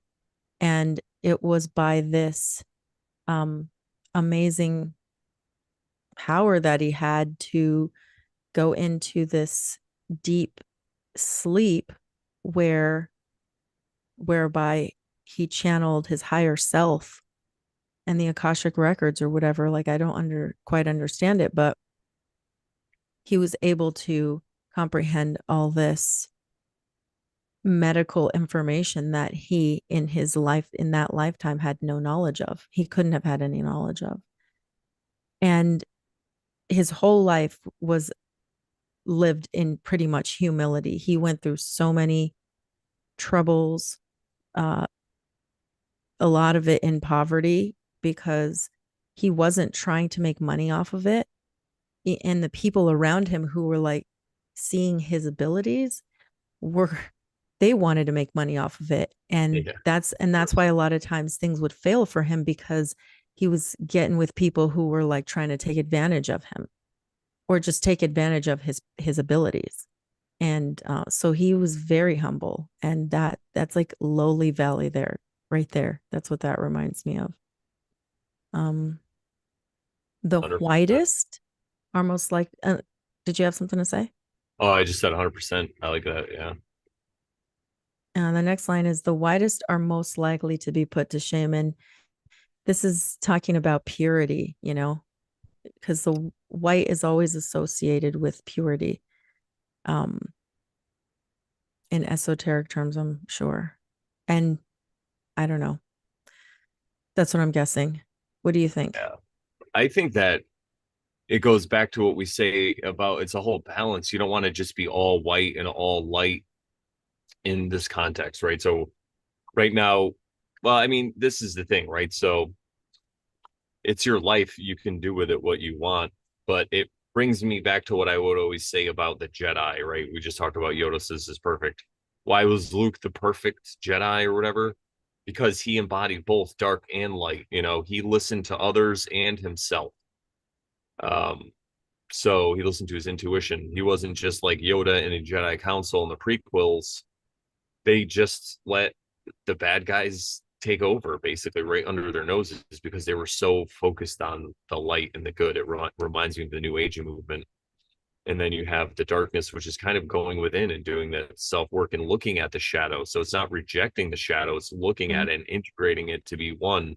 So I think this kind of also means the whitest ones are the ones that you can always point out because everybody has issues. Everybody has some kind of shadow or, something that they're not proud about, Mm-hmm. I guess you could say, especially when you're in this mind frame, when you're just think you have to be the purist. I'm sure you definitely have a lot of things that you're worried about. So in that way, it's easy to slander a person like that because they're always trying to show their good side. It's like a televangelist preacher, right? Someone on TV. Mm-hmm. He's always trying to be good and put up this false persona of who he Oh is. And it's yes, absolutely. really easy to mock them. Yes. Oh, for sure. That's why they're more likely to be put to shame because they haven't dealt with that shame, and that shame's going to eat them, you know. Absolutely. Oh, Absolutely. There reminds me of a story. But it'll take too long, so we'll just move on. Sure. All right. The broadest in virtue resemble the inefficient. Hmm. Any thoughts on that one? The broadest in virtue resemble the inefficient. Okay, so I would say the broadest in virtue. So if you have broad virtue, which is probably something that's good because we're talking about day and all this, you resemble the inefficient. So you don't look very efficient, I would say. And Okay. maybe Yeah. there's a different definition of inefficient also that we weren't exactly maybe Well, it's I think it's probably what it means, right? yeah, it's pretty I'll self-explanatory. read the definition. It's lacking in ability, incompetent, Oh, there unable to yeah, affect or achieve a desired result with reasonable economy or means. makes sense. So it's just the way that they seem, and it's because the way they act. They might not get mad if somebody does something. Another person's like, "You should be mad right now. Why aren't you mad?" Yeah. I would be mad. Or it's just like that. It also makes me think of Wu Wei, Wei Wu Wei, like doing, not doing, because maybe they appear to be not doing anything, Yeah, yeah, but and if in the not doing, they're actually probably doing something.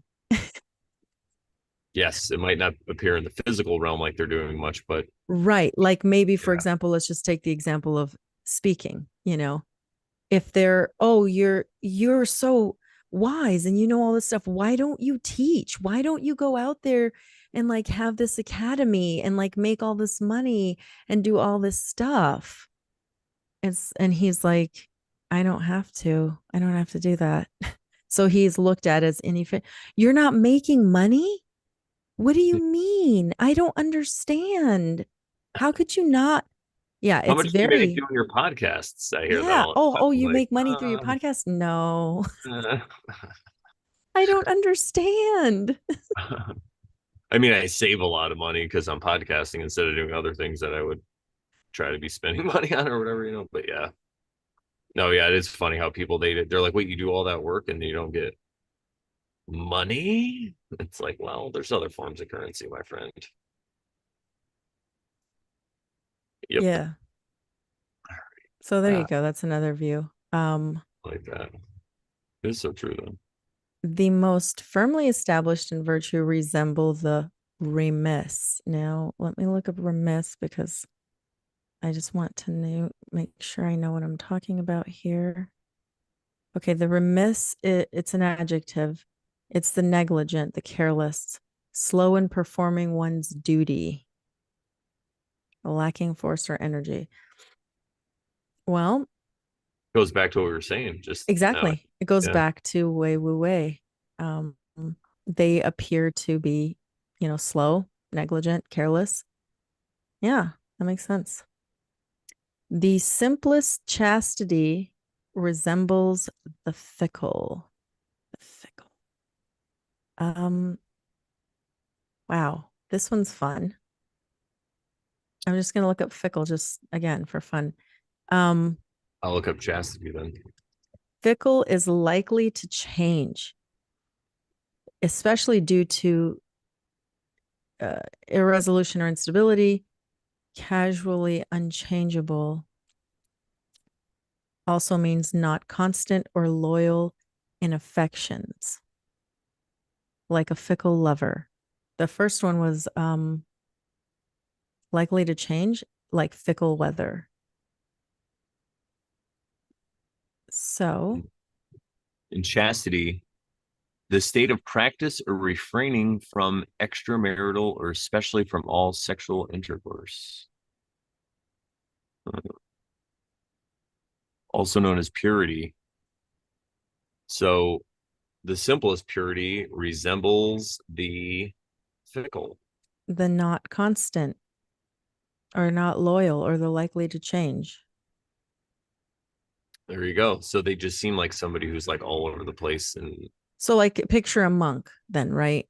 Because they're usually celibate, right? So, a celibate monk is looked at as fickle, perhaps, because I don't know. Any thoughts? Well, you can always look at the chastity, not just from sexual things, but it could just be he could be talking From about purity. all kinds of things. Yeah.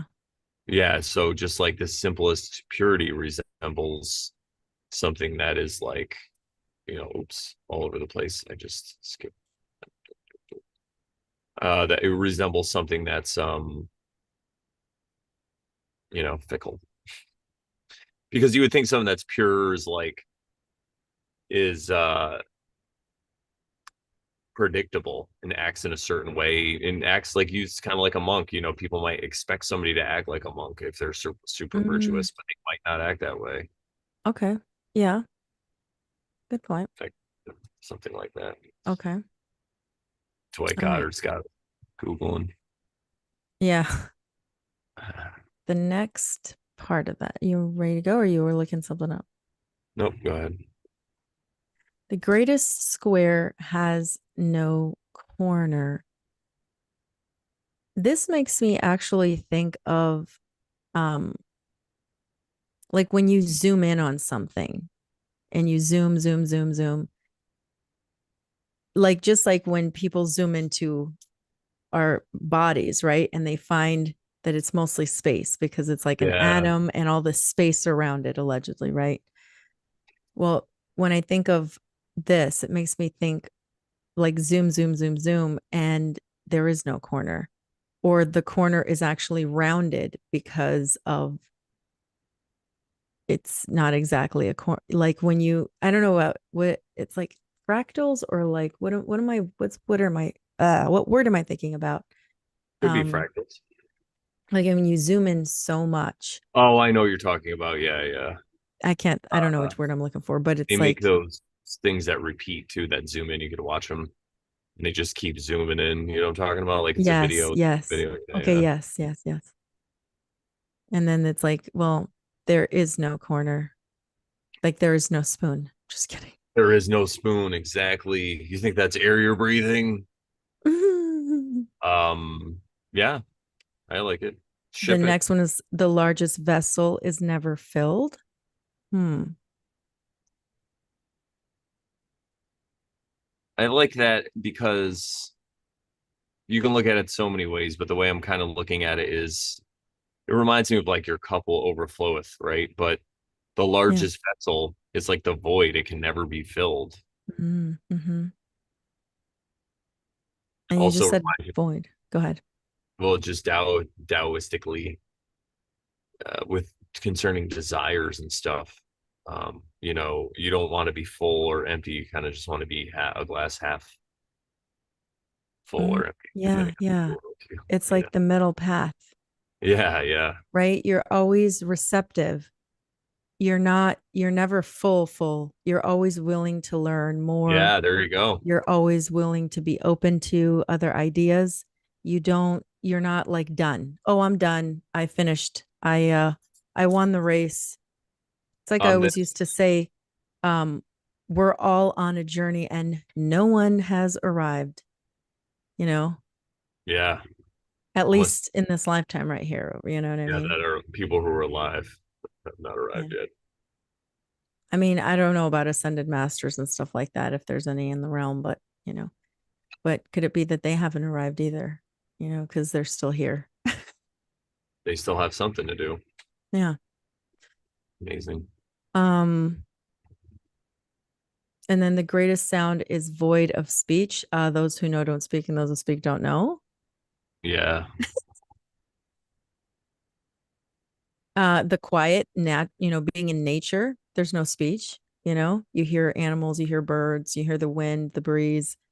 There's no speech there necessarily, right? And then the greatest form has no. Did you have something to say? no, no. Go ahead. I was just scanning along. The greatest Uh, form has no shape. yeah. Hmm. Could it be because it's like holographic? Yeah, it could be total. That's the thing about these verses. They have so many different side things they can mean. That's Yeah. totally one of them. And then I think the other one is the greatest shape that you can be is to be like a spiritual chameleon or like a octopus or like a shapeshifter kind of. So you can kind of fit into any situation that you're put into in life. And that isn't to say that you should be like two-faced and a backstabber and all these things. But what it means is like capybara energy, kind of like that. You're just kind of, but you don't have to look at it as dealing with other people specifically. You can also look at it as just situations that arise in your life. You just adapt to overcome each situation instead of getting stuck in being a victim. You just look for a way through it. You're like, all right, we got through everything else. How are we going to get through this? And you have this shape that's the greatest shape, which is a shifter of shapes because it could be any shape. Oh, shape shifting. I like that. Yeah. Yeah, it has no shape because it can't be, you can't point at it like, oh, that's the shape. Oh no, it just shifted. It doesn't work with facial ID recognition. Yeah. You can't get me, Google or government or whoever your enemy is at this day. All Yeah. right. And then this last bit, Tao is obscure and without name. That's what we talked about that earlier about it being obscure. And we first talked about it that it doesn't have a name either. And we were just talking about it not having a shape either. Um, and yet it is precisely this Tao or this way that alone can give and complete. That is the paradox. Total paradox. Indeed. Though it makes sense. All A paradox that makes sense. right. The That's next another one, I think paradox. you want the next slide. Oh yeah, yeah. Part two's we're doing. Part two. Here we go. Stan Rosenthal, part two from 1984. Thus it is said, there are times when even brightness seems dim, when progress seems like regression, when the easy seems most difficult and virtue seems empty, inadequate and frail. Times when purity seems sullied, when even reality seems unreal. I love to have that. I love to have that. I love this. I was reading ahead and trying to talk Mhm. because the whole reality seems unreal thing.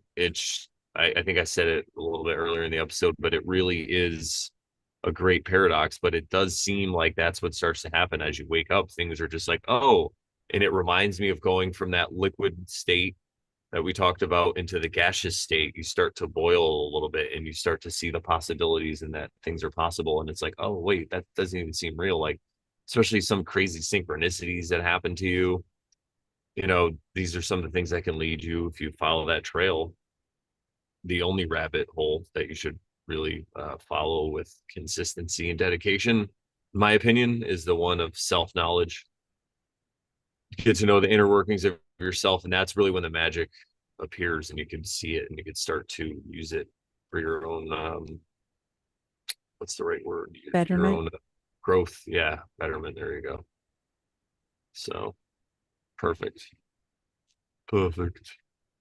And then second part, and when a square seems to, do you think this is in when a square seems to have no corners?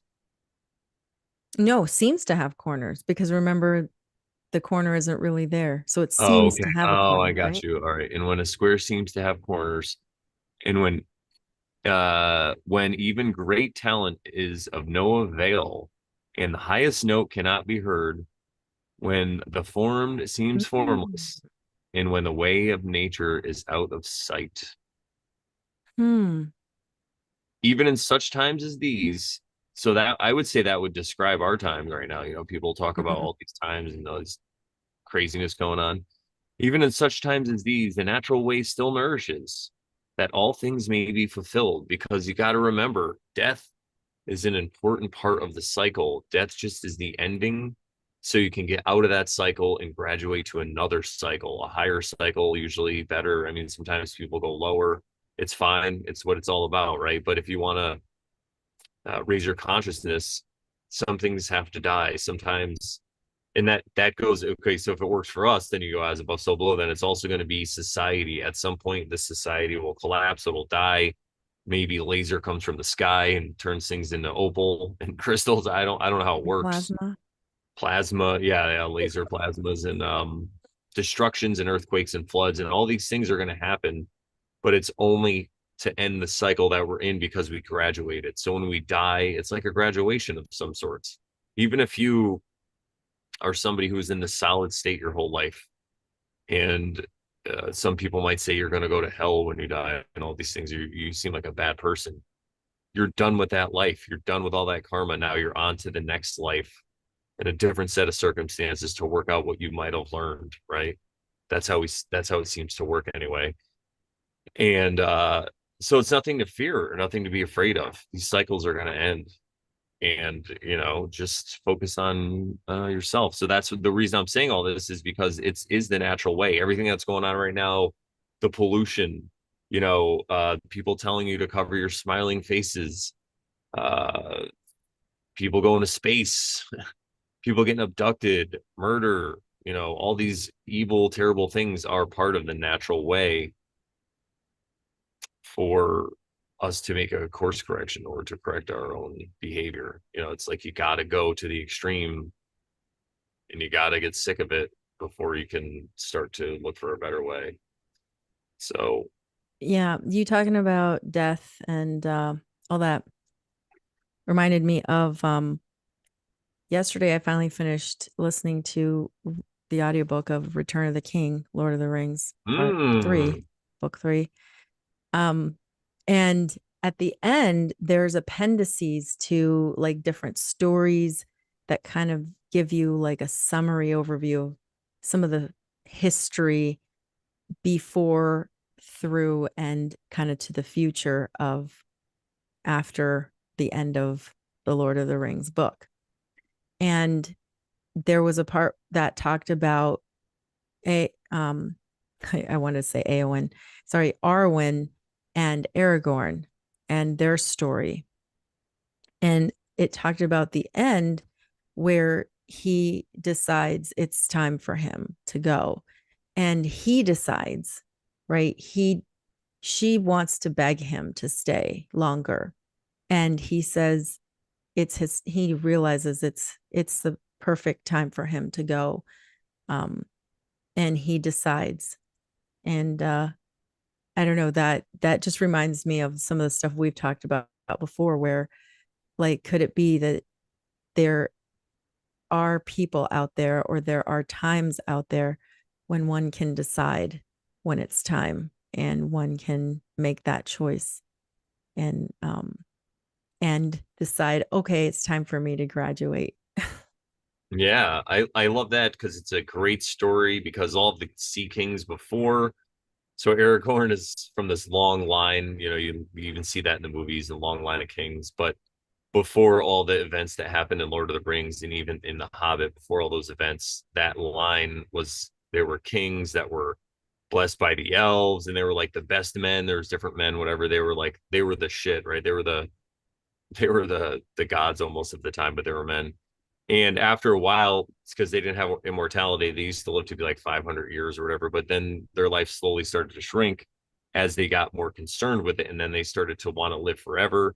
And the kings used to, when they first started, they would serve for a while. And then as they got old, they would just pass it on to their son or to the heir.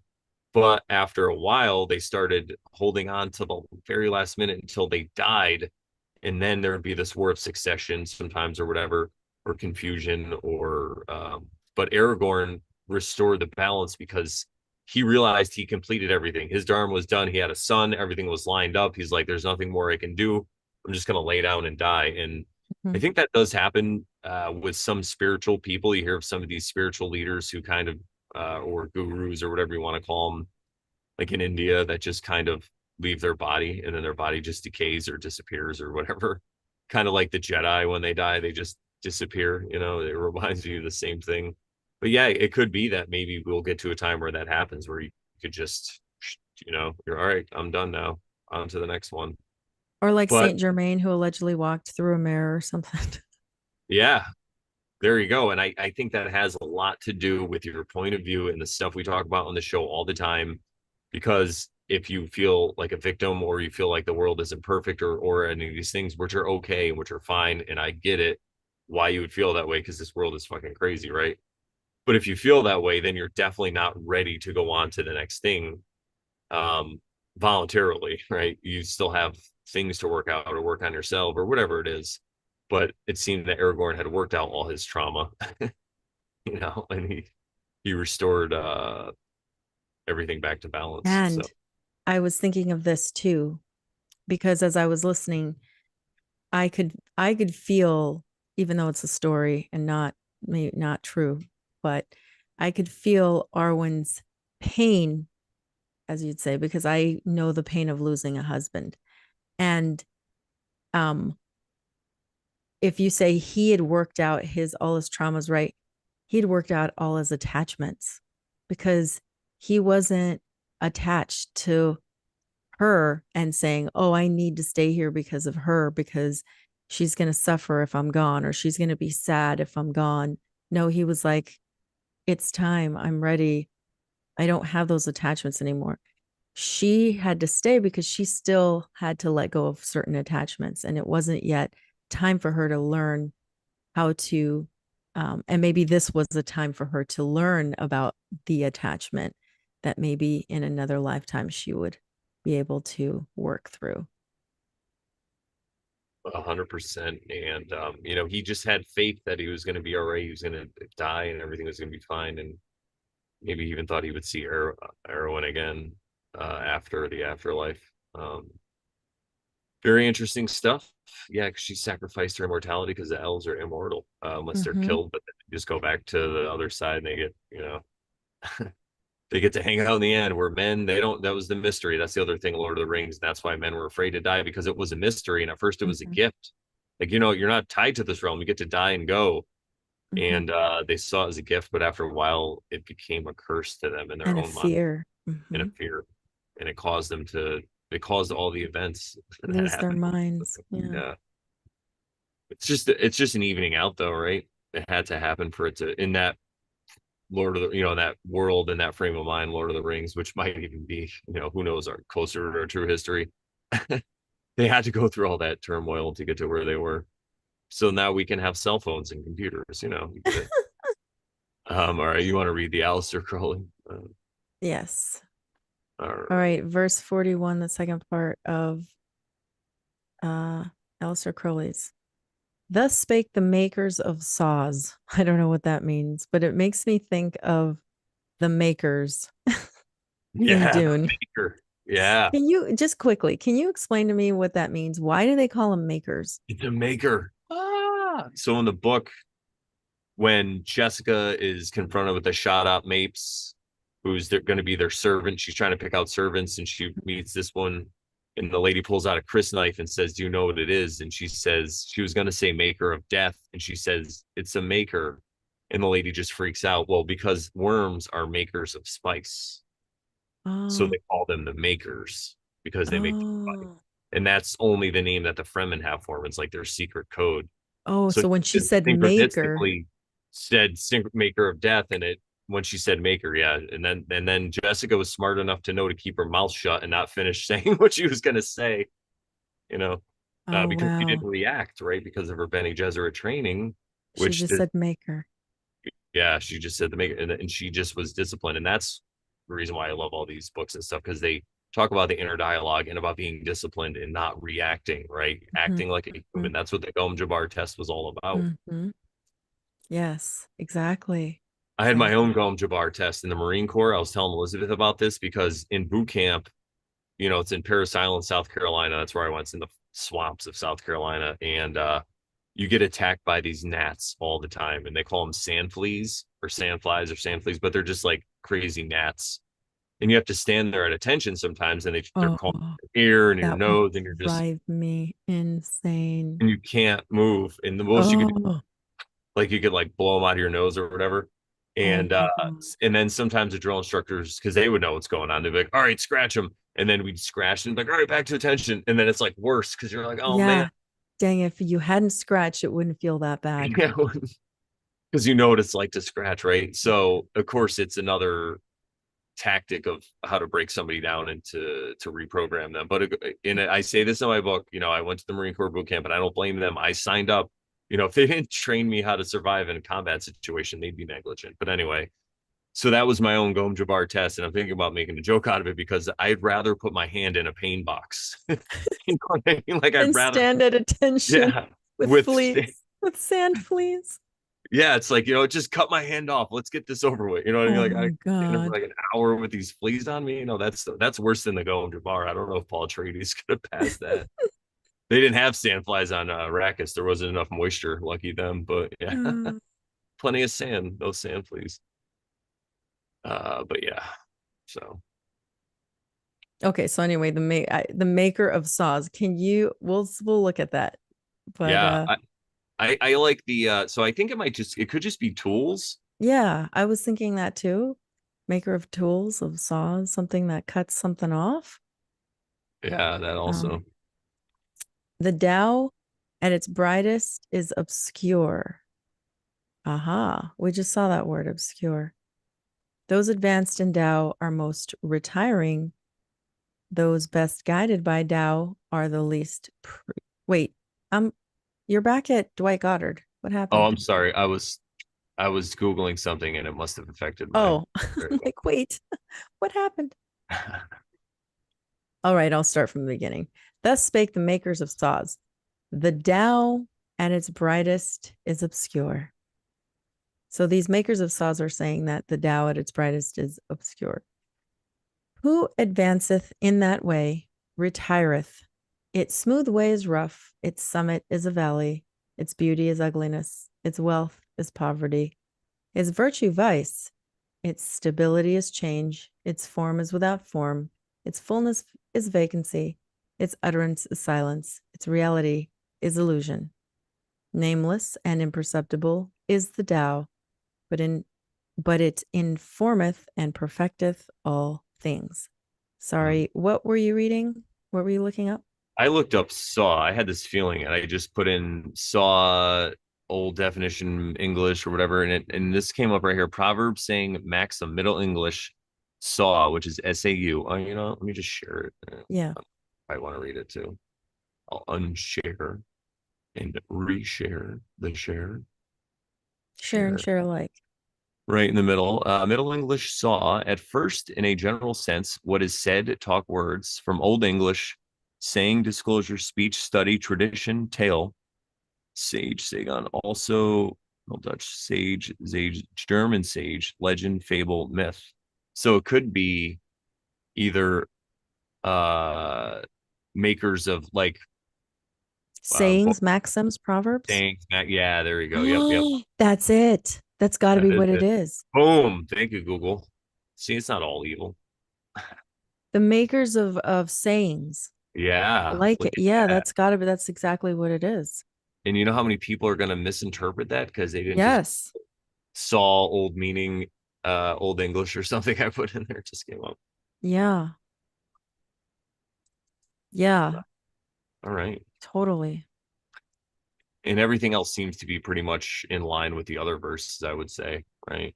Yeah, that makes sense. At first I was like, I don't understand this. So those who make those who make sayings or expressions are saying that the Tao is at its brightest is obscure. The Tao at Yep. its brightest is obscure. Um yes. Uh when something is so blinding, it's going to look obscure because you're not going to be able to see anything, probably, right? Yeah, 100% like the sun, right? Exactly. Like if you look at the midday sun and you've never sun gazed before and you look for too long, yes, you'll get a blind spot. I know because I tried it. And and that reminds me I really don't quick have it anymore. I'm just saying it for a little it while. happens. That reminds me of I have certain accounts that I follow on Instagram. I think it's Project Knowledge or one of these, and it used to be a pretty good one, but now it's kind of. But they showed this whole thing. It might have been on the news, but it was like this nuclear explosion that can happen in New York City. It was like zoomed in, then it zoomed out, and it was like a chart. and all the comments under it though were just like, what happened to this account? Like this is just shit from the news. So it makes me like Mm. proud of the internet for not spiraling.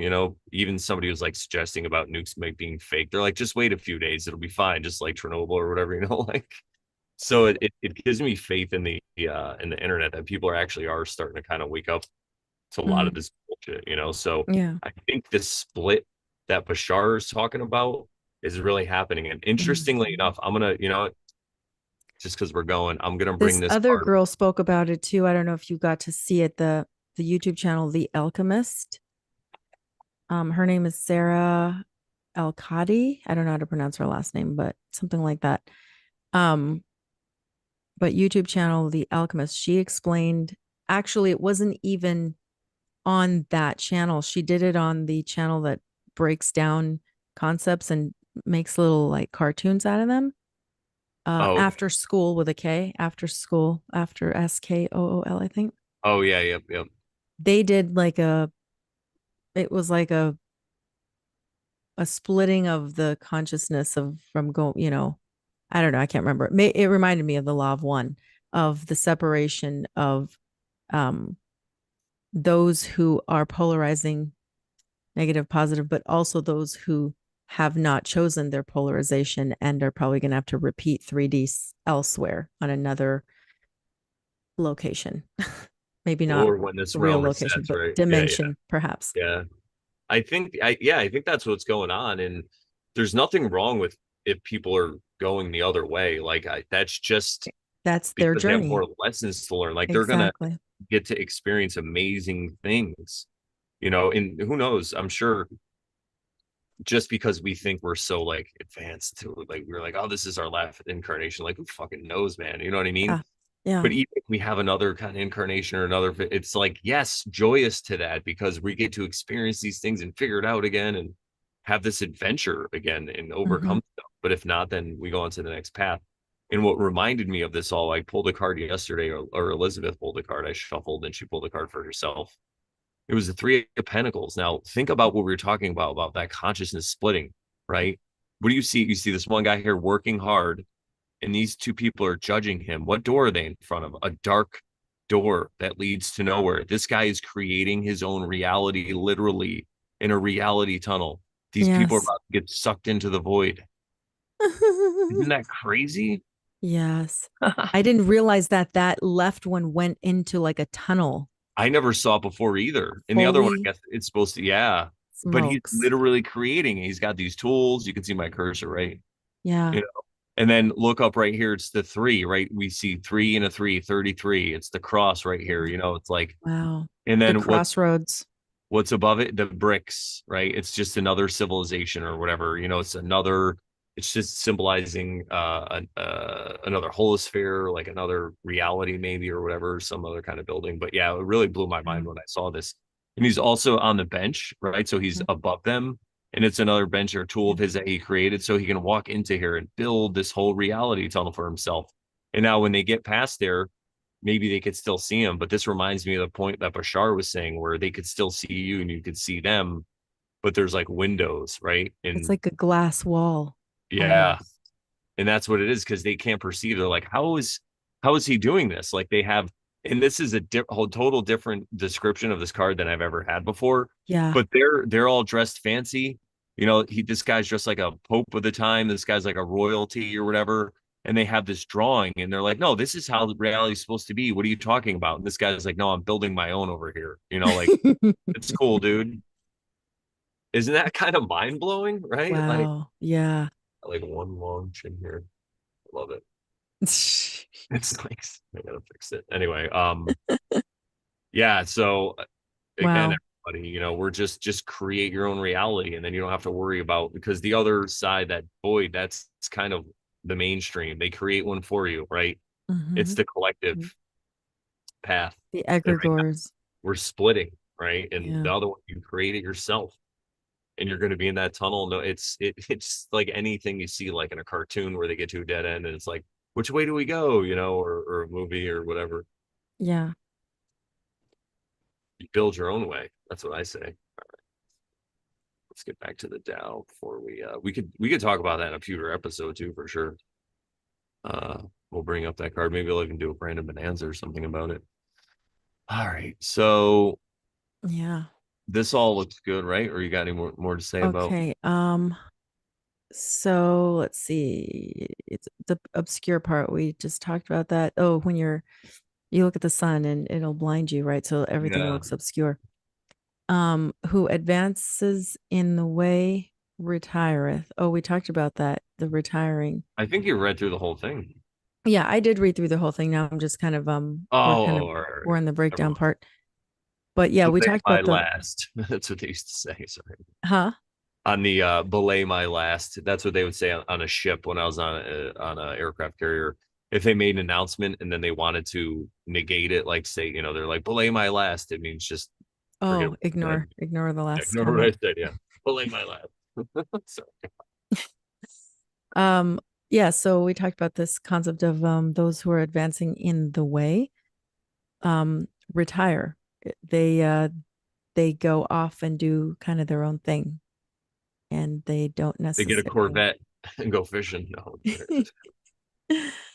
No, Its smooth way is rough. Yeah, let's see, maybe it appears to be smooth, but it's actually rough. Hmm. What do you think about that one?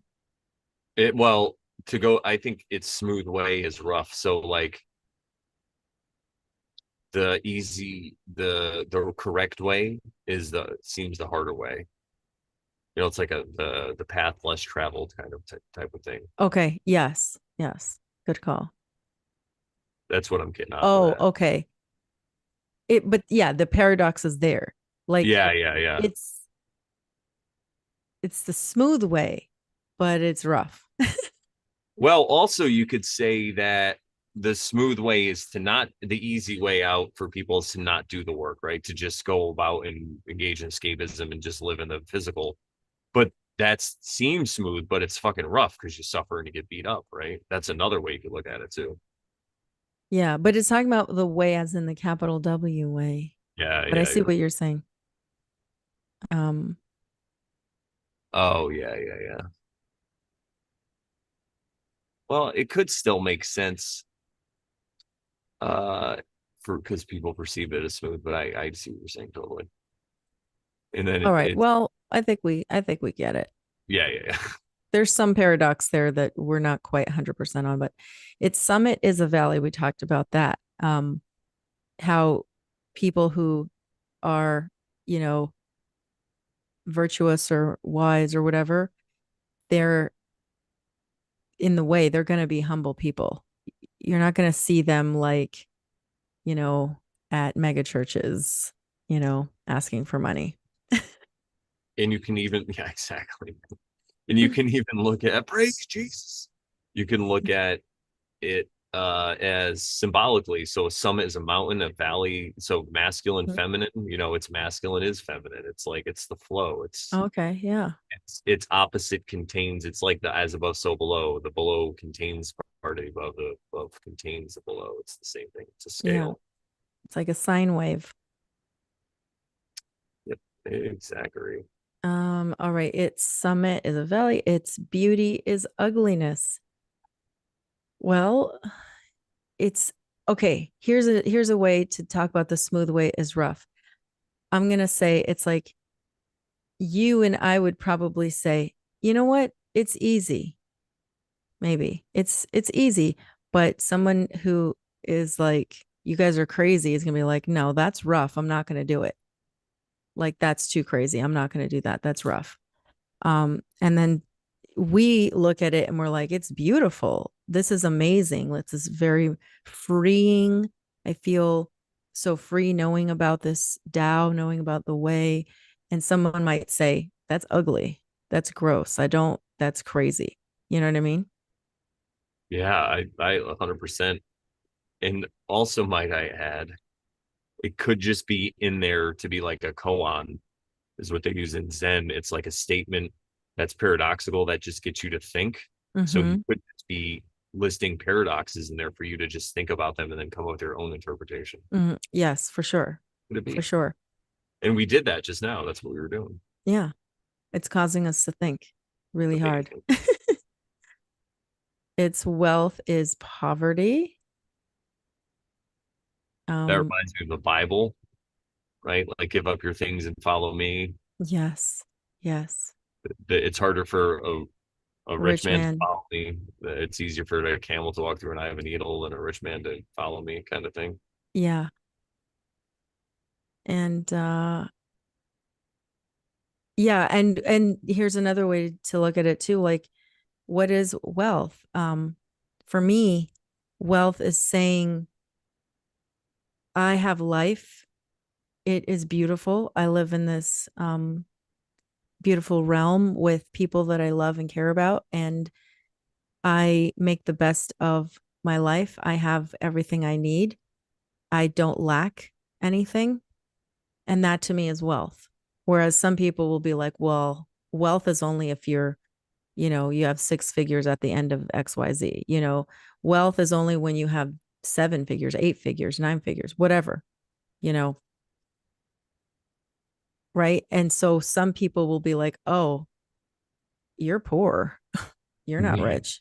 But it's like, well, I feel wealthy. I feel because to me, this is a gift from God, right? So to me, this is wealth. 100%. It's exactly how I see it in that way. It's like spiritual wealth might look like physical poverty, Mm-hmm. but I know a few people we could call rich and they're no happier than me because of their Yeah. money. Right. Right. Just have more Um, stuff. exactly. Right. It makes me think of, I'm just like, I don't want more stuff. Like, I Yeah. don't want more stuff. Like, I just want what I need, and that's it. Like, I need to declutter, is what I need. Um, it's virtue, vice. Hmm. So maybe, what do you think about that? What are your thoughts on? There's a couple different ways my brain is going when I see this. It's virtue. That's uh, because, oh man, I, it's just, it's like really cracking my brain wide open. It really is like, Mhm. it's because you could look at it in certain ways. So one way you can look at it is the virtue is its vice. So like a vice is something you do, maybe an escapism or happy, like to get away from things, or maybe it's something that makes you happy and it's fun or whatever, but you're not supposed to do it, right? You do it in a hidden way. Well, maybe your vice is the virtue of the Tao, like that's your evil sin or whatever. You can look at it in that way. You can also look at it as maybe having too much virtue is a bad thing, uh, or thinking you're virtuous. I don't know. I think it's really breaking my brain. What are you thinking? What do you? I was thinking kind of along the lines of like I'm still on this way of like what other people think it looks like, what the outside world would Oh think it yeah, looks yeah, like. yeah. You know what I mean? So and again, I'm is wrecking my brain too. So I'm just kind of reaching. But um Excuse me. like for me, I really, really enjoy diving into these topics. Like we're doing this whole thing on the Tao. We're like maybe close, we're like over the halfway point now of the verses. And it may appear to be a vice because, well, we just can't get over it. Like we're doing Yeah. one episode for every two verses, and, it appears to be a vice. But maybe there's virtue in looking into this because it informs our growth and our view and our ability to bring or burst it open and maybe share with others uh what we're looking into, and maybe that's virtuous to us, but to other people maybe it's looks like a vice. I don't know. Yeah, I could totally see that. That makes a lot of sense. One more that popped into my head is and I this probably isn't it, but hey, you could take it how you want, but it's virtue is vice. So maybe it means that you have to like work through the vices. So you have to engage in the vice because that's the virtue of the way. The way is to go through all your shit, until you're done That it or too. something else out or whatever. So it could also mean that too. Like it's virtue is vice. So people out there that are in Miami, Miami Vice, I don't know if you remember that show, and they're shooting people and they're doing cocaine. Like that's virtuous. Like They had to do it. Joe was saying, prostitution, like yeah, Joe was saying something to that effect in one of the chat groups, and he was saying, like the Bhagavad Gita is sitting there talking about, um, Krishna telling Arjuna, fight, Arjuna, fight, and he's like, it is literal too. Like, yeah, there's the spiritual component, or there's the allegorical component, but it's also literal.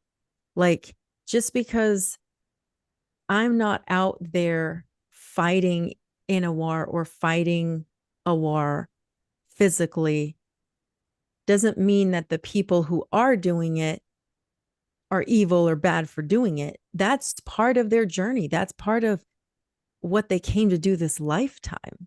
So, like, it's like, who am I to judge? What if in a past lifetime I did that too? I must have had to have gone through that at some point to learn and grow and experience. It's just this time around, this lifetime, I've probably already done that. So I don't need to do it again. And I recognize that. But other people haven't yet. And that's their chance to learn and grow from that experience. So anyway, thanks for reminding me of that, because that was a valid point. So there can be no judgment of those people either. You know what I mean? yeah, yeah. Or of yourself, which is most important Exactly. when it comes to this stuff. We always talk about not judging other people, but yourself, when you make a mistake and you fuck up, don't be hard on yourself. You're just judging yourself. Just learn from that mistake. Because Yep. maybe if you didn't make that mistake, you'd be somewhere else and you would have gotten hit by a bus. That's funny. You could have got hit by a bus and you didn't. It's like Yeah. Neo, like Morpheus says to Neo in the second Matrix after they meet the Merovingian. This is a deep cut for people. They get in the elevator and Neo's like, that went wrong. And Morpheus is like, that went exactly how it was supposed to. And Neo's like, how do you know? He's like, because we're still alive. Because it happened. And yeah, because it happened and we are still alive. Like, Like my old acupuncturist used to say, she's like, yeah, you know why I know that it was meant to happen or whatever? Because it did. it did. And it Because was it always happened. be Yeah. everything led right to that circumstance. Yeah. All right. Um, You're good. and the next one is, its stability is change. I would just say that for this one, that it's the only thing stable about it is that it changes. The only Right. The only constant is change constant or is whatever. change. Yeah, it's like that. But Exactly. that's where it gets. That's where the Tao or the way gains its stability, though. It's from the change. Mm, mm. That's how the creator gets to know itself. Could it be? Yeah, yeah. Good. Um, its form is without form. We talked about this already Yep. from a previous translation reading. Its fullness is vacancy. So it's like, we talked about this too with the Yep. half empty, half full glass. Yep. Um,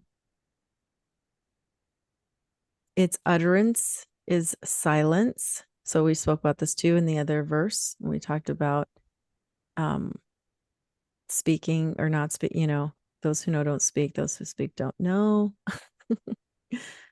um, its reality is illusion. Ooh, this is good.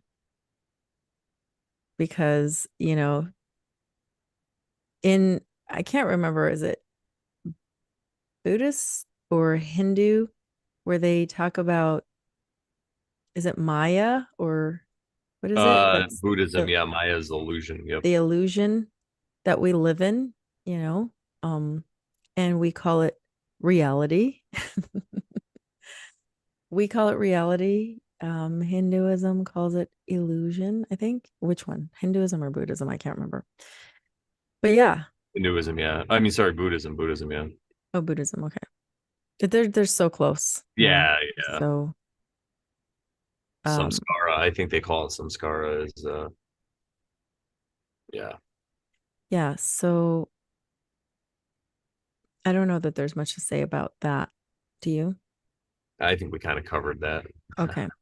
So nameless and imperceptible is the Tao, but it informeth and perfecteth all things. We've talked about nameless and imperceptible before. It informeth and perfecteth all things. I mean, what can you say about that? Yeah, we've been saying it for like 2 years now. So over 2.5, almost 3 years now. So, verse 42, shall we? Because Let's do it. we're already way past Oh the yeah, it's already at like 2 hour 4:20. mark. So, not that Yikes. we want to rush this, but let's just see. All right, let's see. Okay, Stephen Mitchell from 1980, verse 42. The Tao gives birth to one gives birth to two gives birth to three gives birth to all things. All things have their backs to the female and stand facing the male. When male and female combined, all things achieve harmony. Ordinary men hate solitude, but the master makes use of it, embracing his aloneness, realizing he is one with the whole universe. Dwight Goddard from 1919, verse 42. He calls it the transformation of Tao. Tao produces unity, unity produces duality. Duality produces Trinity. Trinity produces all things. Ooh. All things bear the negative principle yin and embrace the positive principle yang. Today we've been talking about yin and yang. That's so cool. Yeah. Immaterial vitality, the third principle, chi, makes them harmonious. Those things which are detested by the common people, namely to be called orphans, inferiors, and unworthies, un yeah, I said that right, are the very things kings and lords take for titles. There are some things which it is a gain to lose and a loss to gain. I am teaching the same things which are taught by others, but the strong and aggressive ones do not obtain a natural death. Self confident, let me read that again. I am teaching the same things which are taught by others, but the strong and aggressive ones do not obtain a natural death, i.e., that is, self confident teachers do not succeed. End parentheses. I alone expound the basis of the doctrine of the Tao. All right. Stan Rosenthal from 1984, The Transformations of the Tao. The Tao existed before its name, and from its name, the opposites evolved, giving rise to three divisions, and then to names abundant. These things embrace receptively. Receptivity? Oh, Receptively. these things embrace receptively, achieving inner harmony, and by their unity, create the inner world of man. No man wishes to be seen as worthless in another's eyes, but the wise leader describes himself this way. For he knows that one may gain by losing and lose by gaining, and that a violent man will not die a natural death. Aleister Crowley from the 1920s, verse 42, entitles it The Veils of the Tao. The Tao formulated the one exhaled the two. The two were parents of the three. The three were parents of all things. All things pass from obscurity to manifestation, inspired harmoniously by the breath of the void. Men do not like to be fatherless, virtueless, unworthy. Yet rulers describe themselves by these names. Thus increase bringeth decrease to some, and decrease bringeth increase to others. Others have taught thus. I consent to it. Violent men and strong die, not by natural death. The fact is the foundation of my law. Wow. This fact is That that's is great. very deep and esoteric right now. So let's break it down. Let's do it. Just checking my chat. What's going on, chat? How you doing, everybody? Amberson's here. Hey, what's up? And of course, hi to Sherry and to Dell Paxton. I wonder who that is. It's his birthday tomorrow. Ah, big born day. That's right. All Yeah. right. Happy born day, my friend. All right, let's get into this breakdown. Break them down. We're going extra hours. We're going overtime and oversharing. Yeah, we are. Oversharing overtime. This might be our longest so far. Maybe. We don't know yet. We'll see though, yeah. The Tao gives birth to one gives birth to two gives birth to three. So I feel like this is going to be a common thread among, or I feel like it is a common thread It among. is. So you have the one. So we talk about a lot of this with numerology. You know, you have the one, then it comes into two, then it's like parents, then the three, and then the three is the creation of all things. And that's why the three is so big, and you get 33s everywhere. The Trinity. The Trinity, the Trinity. And all things. So, okay, so then all things have their backs to the female and stand facing the male. When male and female combined, all things achieve harmony. So I feel like it means that the male is like the seen and the female is the unseen. It's the void.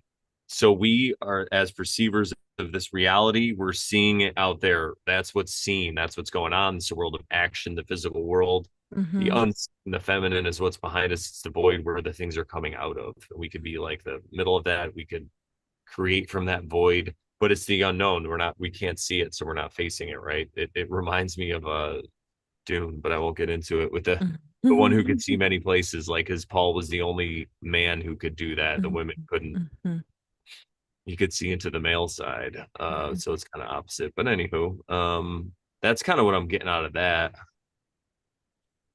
I like the way Okay. it's said though, Mm-hmm. all things have their back to the female and stand facing the male. And But when or male and female combine, all find all things things achieve achieve harmony. harmony. Yeah, and that's where you get the three. So he's going again, one, two, three. Mm-hmm. All things stand facing the one with their back to the two. Together they create three. Ordinary men hate solitude, but the master makes use of it. So it's kind of like the hermit. Embracing his aloneness, realizing he is one with the whole universe. Reminds me kind of like a meditation, also, kind of thing. Yeah, and going back to all things achieve harmony, it reminds me of the gunas again, because we talked about harmony being the sattvic principle. The when something becomes a gaseous form, that's the way you could think about it. It's Yeah, I like these that. these terms are, you know, Sanskrit, right? Interchangeable. So it's hard to define them in English. Yeah, totally. Um, But it works as a great placeholder for what we're our intention of what we're trying to communicate. So yeah, it's a great allegory too. yeah. So, did you want to talk about that part of the ordinary men hate solitude? I I would mean, just we say, go ahead. yeah. Well, we could talk about it more as we get into the verses too, but I think it's more like people don't want to be alone with their own thoughts, No, right? Because that's when it's like, I gotta put on some music or whatever. And yeah, that's where the work lies. Sitting down in a quiet room and sitting on a, meditating or whatever. And that's why contemplating.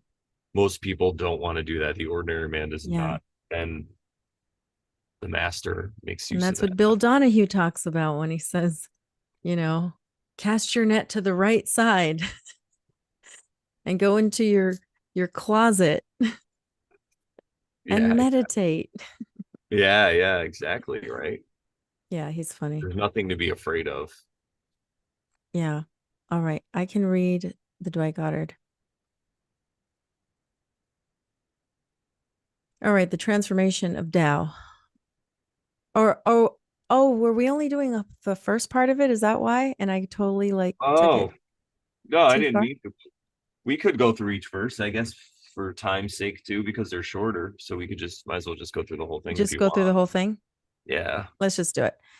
Tao produces unity. Unity produces duality. Duality produces trinity. Trinity produces all things. All things bear the negative principle yin and embrace the positive principle yang. Immaterial vitality, the third principle, qi, makes them harmonious. Now, when we're talking here negative, it's not in a bad way. It's just an opposite, like a polar opposite of there you go. positive, like a Mhm. battery. The negative part of the battery isn't bad, it's not evil. It's just the opposite Exactly. polarity. So that's what And that is about. That's what I think people sometimes get lost on. And also, like, sometimes when we talk about the law of one too, and we're like polarizing positive service to others and then polarizing negative service to self, you might think, well, it's evil to polarize, negative to self. It's just another way. As much as we may want to criticize it or, call it out or think it has to exist. You it have to has have to negative. happen. You have to have Yeah, darkness to have to light, have the light. to So have this some realm. people will have to experience that at some point, and maybe even we did at some point, so that we can know the other side. It's just like the same thing I was talking about earlier, the Ahrimanic principle and the Luciferic principle. When we talk about it in our own with our own self, like we have to know and experience that falling to experience the getting back up and walking. You're never going to learn to walk if you're not going to fall. So you wouldn't call falling evil, you know you would just call it learning. Yep, bingo. um So, yeah, the next part of the verse says, those things which are detested by the common people, namely to be called orphans, inferiors, and unworthies, are the very things kings and lords take for titles. There are some things which it is a gain to lose and a loss to gain. I am teaching the same things which are taught by others, but the strong and aggressive ones do not obtain a natural death. That is, self-confident teachers don't succeed. I alone expound the basis of the doctrine of the Tao. All right, so it's interesting how Dwight Goddard here, Stephen Mitchell doesn't even mention hardly anything. Yeah. After the harmonious part, he's just like, I'm done. Ordinary Yep. men hate solitude, blah, blah, blah. Dwight Goddard and these other guys expound upon it a little bit more. Um, Dwight Goddard says, those things which are detested by the common people, namely to be called orphans, inferiors, and unworthies, are the very things kings and lords take for titles. Now, that is interesting because I'm guessing you can look at it from both ways, as per usual. Now, is he saying like good kings and good lords take for titles to be called orphans, inferiors, and unworthy?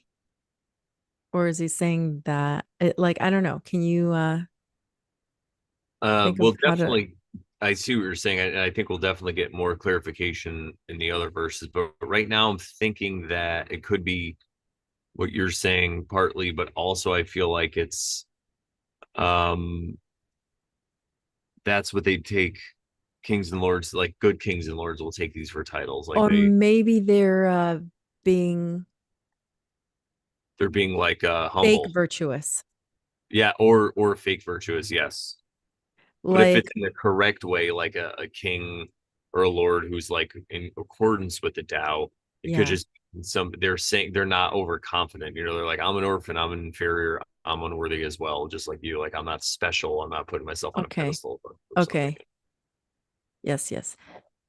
There are some things which it is a gain to lose and a loss to gain. Oh, yeah, that's true. I am teaching the same things which are taught by others. Now, when he's saying I am, who's the I am speaking? Is it Lao Tzu, the one who wrote the quote, wrote the book, if he did exist? Um, or who's saying this? Or is it the master, the Tao? You know what I mean? It's a But good the question. but the strong and aggressive ones do not obtain. And there is a colon after aggressive. I looked at the, I just made sure it wasn't a typo. So, but the strong and aggressive colon ones do not obtain a natural death. It's confusing to me. I don't know if that was originally a typo or if that was very intentional.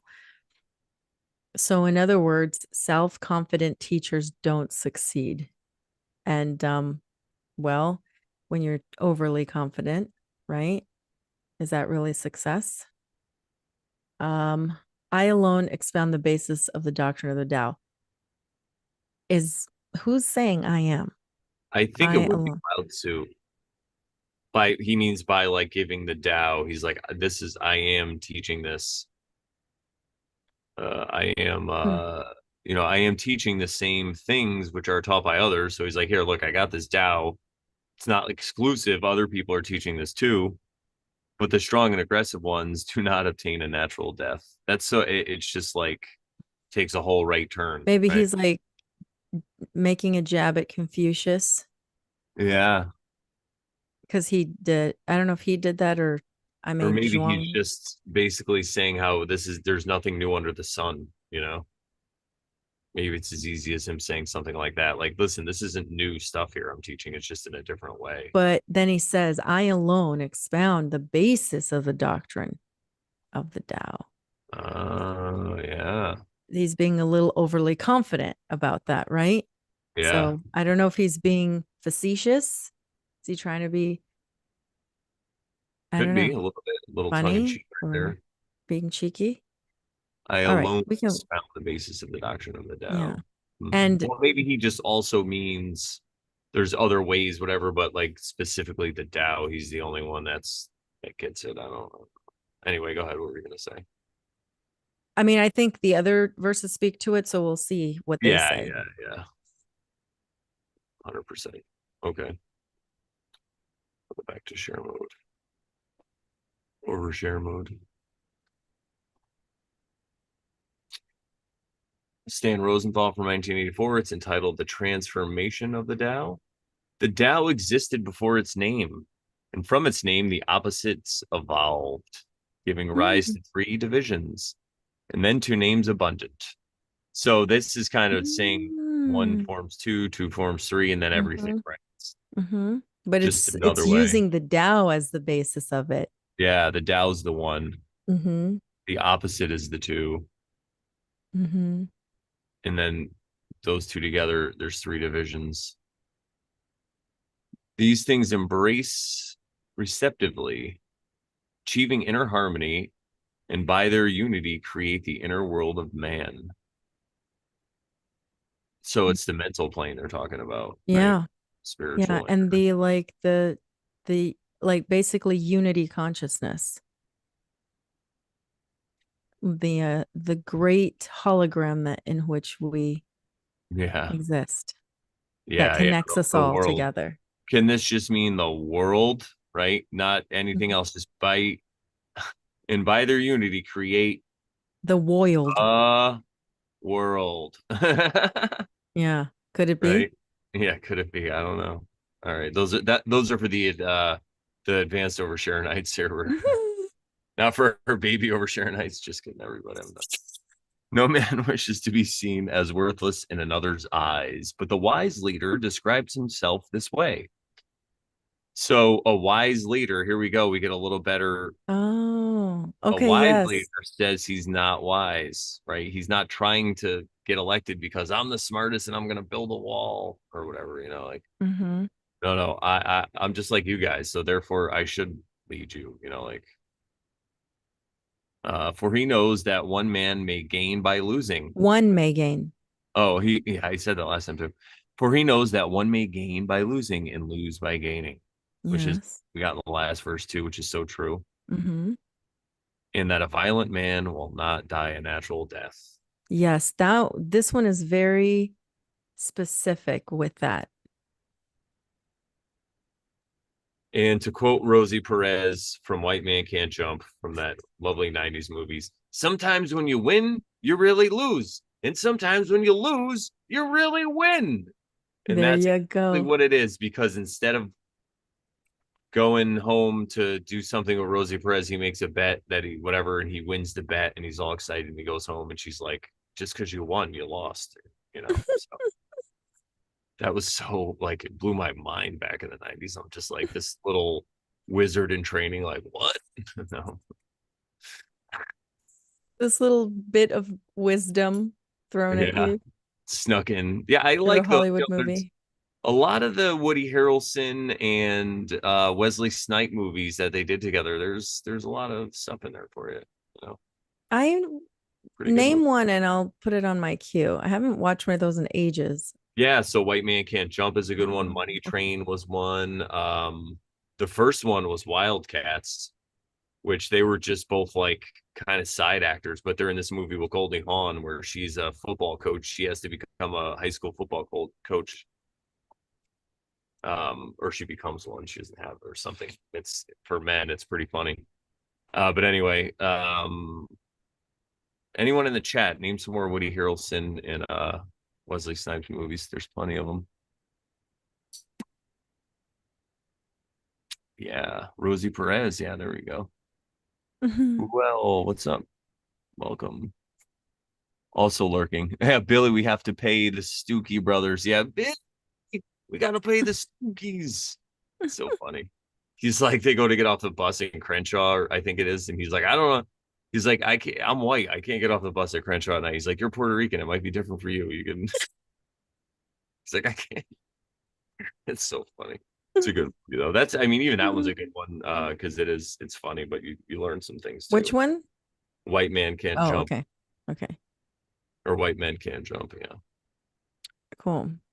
Well, Um, and here's the violent man will not die a natural death. That's kind of like karma, maybe. yeah, I feel like a natural death just means like we were talking about, like peaceful, like Aragorn, right? Mm-hmm. You just walk off into the sunset or disappear, or like Yoda, you go to sleep and just you're gone. Yeah. 100%. All right. Are we here? We are. Aleister Here we are. Crowley, the final translation of the final verse for And shout today. out to the chat, by the way. We have 14 people here all the way to the end. Thank you guys Yeah, so much for hanging out. Even people are coming in absolutely. and out or working. We get it, man. This is great. Thanks for We listening always have in. like we might only have, I mean, to us it's great to have 14 people, but some people might be like, oh, you only have 14 people, like we I remember. know. I'm like, yay. But they're everyone in here is like a superstar that's like pretty based and gets it. And I'm not trying to be like 40. stoic or whatever, but if they're sitting here hanging out and listening to all this, then they're definitely you guys are far on the path. So kudos to you. And you're just up the mountain a little more than some other people. But again, don't get a big head about it, all right? Yeah. Aleister Crowley, verse 42, which reminds me of The Hitchhiker's Guide to the Universe, 42, and the number of Cody's birthday tomorrow. Anyway, Aleister Crowley, Fails of the Tao. Tao formulated the one exhaled the two were parents of the three were parents of all things pass from obscurity to manifestation inspired harmoniously by the breath of the void. I'm just going to start there because there's a Okay. little bit I want to say here. Yeah, yeah. Um, so we got through all the, the one, the two, the three. I do like how, I mean, going back to Stan Rosenthal, where he talks about the Tao being the one, right? And then he says, and then to names abundant. So, many names that you can call the Tao, right? I thought that was cool. In this particular case, he just says the three were parents of all things, which I think the other verses kind of say something similar. Um, but then all things pass from obscurity to manifestation. That reminds me of Stephen Mitchell's version. If you want to go back to look at it a little bit, when you were talking about all things have their backs to the female and stand facing the male, and then when male and female combine, all things achieve harmony. Great catch, Sharon. That's amazing. Right? Yeah, that's exactly what I All was thinking. Yeah. all things pat, and you were like talking about having your back to that, and then to the void, right? And then so you think of they pass from obscurity to manifestation. So they're back here, they're like void, whatever, they're obscure, and then they pass and in front of you they become manifest. So that's what that reminded me of. Yeah, and to go further with that, what's it pass through? It's passing through you. You're the conduit. So you are creating the reality. It's coming through you. Now, depending on what your mind state is the reality that's literally being created. So if you're plugged more into this collective consciousness and you're controlled by fear and you're running around and all this stuff, then that reality is going to be pushed right through you. But if you are not fearing it, and you're trying to break patterns and you're just doing your best to work on things and stuff like that, you're going to see differences and changes in the world, and you're going to literally create it. I mean, we've seen so many people create things. I mean, we literally watched Archaics become a superstar, right? We were like emailing him and talking to him, and he was, and then all of a sudden a year later it's got like over 100K, and it's crazy, like He we literally. mentioned us a couple of times that he was going to come on our show, never came on our show, which is fine, but it was just funny that he did that. Yeah, yeah, it is. He did say the oversharing show. I think we could totally somehow get him on somehow. Whenever I go, sometimes I go in his chat and his moderators know who I am. So Oh, I'm trying to get to, if you can go to Music and Sky, he'll be there, yeah, allegedly. I think I'm working. And again, That's we're not okay. worshiping him. He just brings Yeah, great yeah, yeah, yeah. just like everybody for our audience, not for you, for the fans, for the Yeah, like I don't, viewers. it doesn't matter to me. Gordy, Well, what's whoever, up, Gordy? Sorry. yeah, it was Gordy's birthday yesterday. So happy Oh, belated to happy him. belated born day. And I see that the owls, I follow his owls on Instagram. It's amazing. Oh, Check out his baby his owls. It's so baby great. Yeah. owls. PK says, I like this one. It's like the Tao equals the monad. From it came the one, like the Tao, the one, the monad, the one. Yeah, there you go. Happy B Day, old man. Yeah. Awesome. Yippity yay. Telling you what a great group of people that we have that watch the show. It's like, Yes. I like this chat because we can follow it too, It's not like crazy like yeah, 10 million people like trying to type all at once. It's like, look at me, look at me. yeah. Um so yeah, inspired harmoniously by the breath of the void. That reminds me of the first verse of the Bible, or the first few verses of the Bible, and the Spirit of God hovered over the waters, the breath of God, basically. In the And it beginning, talks about everything was void before that. or like the beginning of John too, the word was. Yes, in the beginning was the Word, the Logos, the Logos. And the Word was with God, and the Word was God. John 1 1. Is it John 1 1 or First John 1 1? I forget. John, I think. But Yes, it was John. I think I'm pretty sure. John, my middle name, but it's Jon though. But my dad's name is John. John Oh, is Smith. it? Yeah. All righty, Rooney. Here we go. All right. So this last piece of verse 42, Aleister Crowley, Men do not like to be fatherless, virtueless, unworthy, yet rulers describe themselves by these names. Thus, increase bringeth decrease to some, and decrease bringeth increase to others. Others have taught thus. I consent to it. Violent men and strong die not by natural death. This fact is the foundation of my law. So I think he's kind of bringing it together for all these other verses that we were trying to understand this last bit here. So the men do not like to be called fatherless, virtueless, unworthy. Stan Rosenthal kind of talked about the wise leader. The other three verses don't say wise, they just say rulers and kings. And we talked about the increase bringeth decrease to some, decrease bringeth increase to others. But let me just ask you this. Why do you think that's written there after the rulers describe themselves by these names? Like,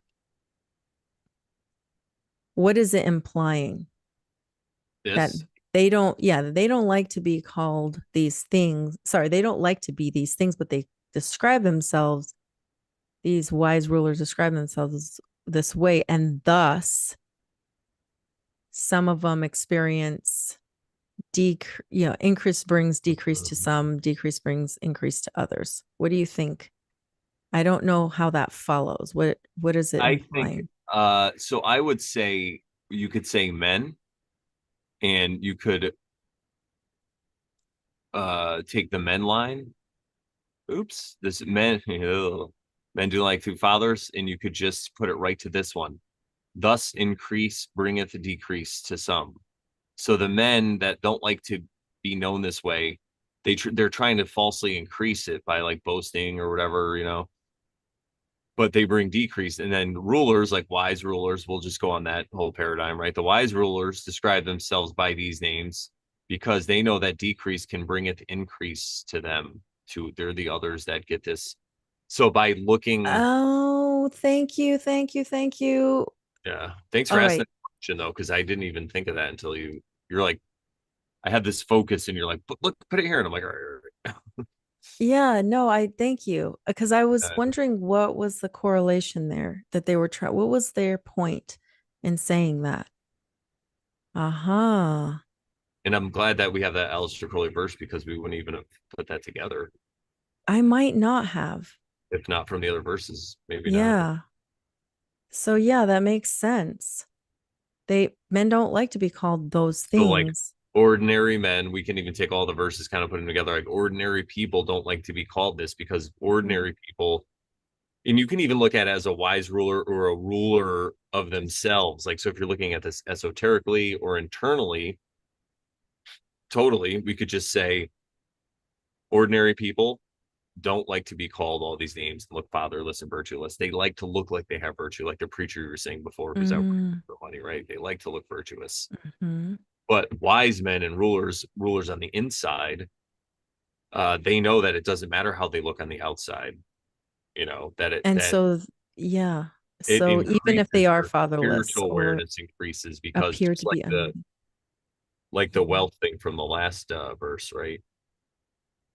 Uh, Yes. like poverty is wealth or whatever. It's that same kind of thing. Yes. Yes, yes, yes, yes. Thank Little you. That makes so much sense now. Okay, so sort then of he goes like on the to hood here. say, others have taught thus. I consent to it. So he's saying, yeah, others have said this, and I agree. Then he says, violent men and strong die not by natural death. This fact is the foundation of my law. I feel like he's being a little bit obscure here again. So I'm trying to comprehend what this means. My law is who's speaking here again? Is it Lao Tzu? Is it the Tao? Is it the Tao that's speaking?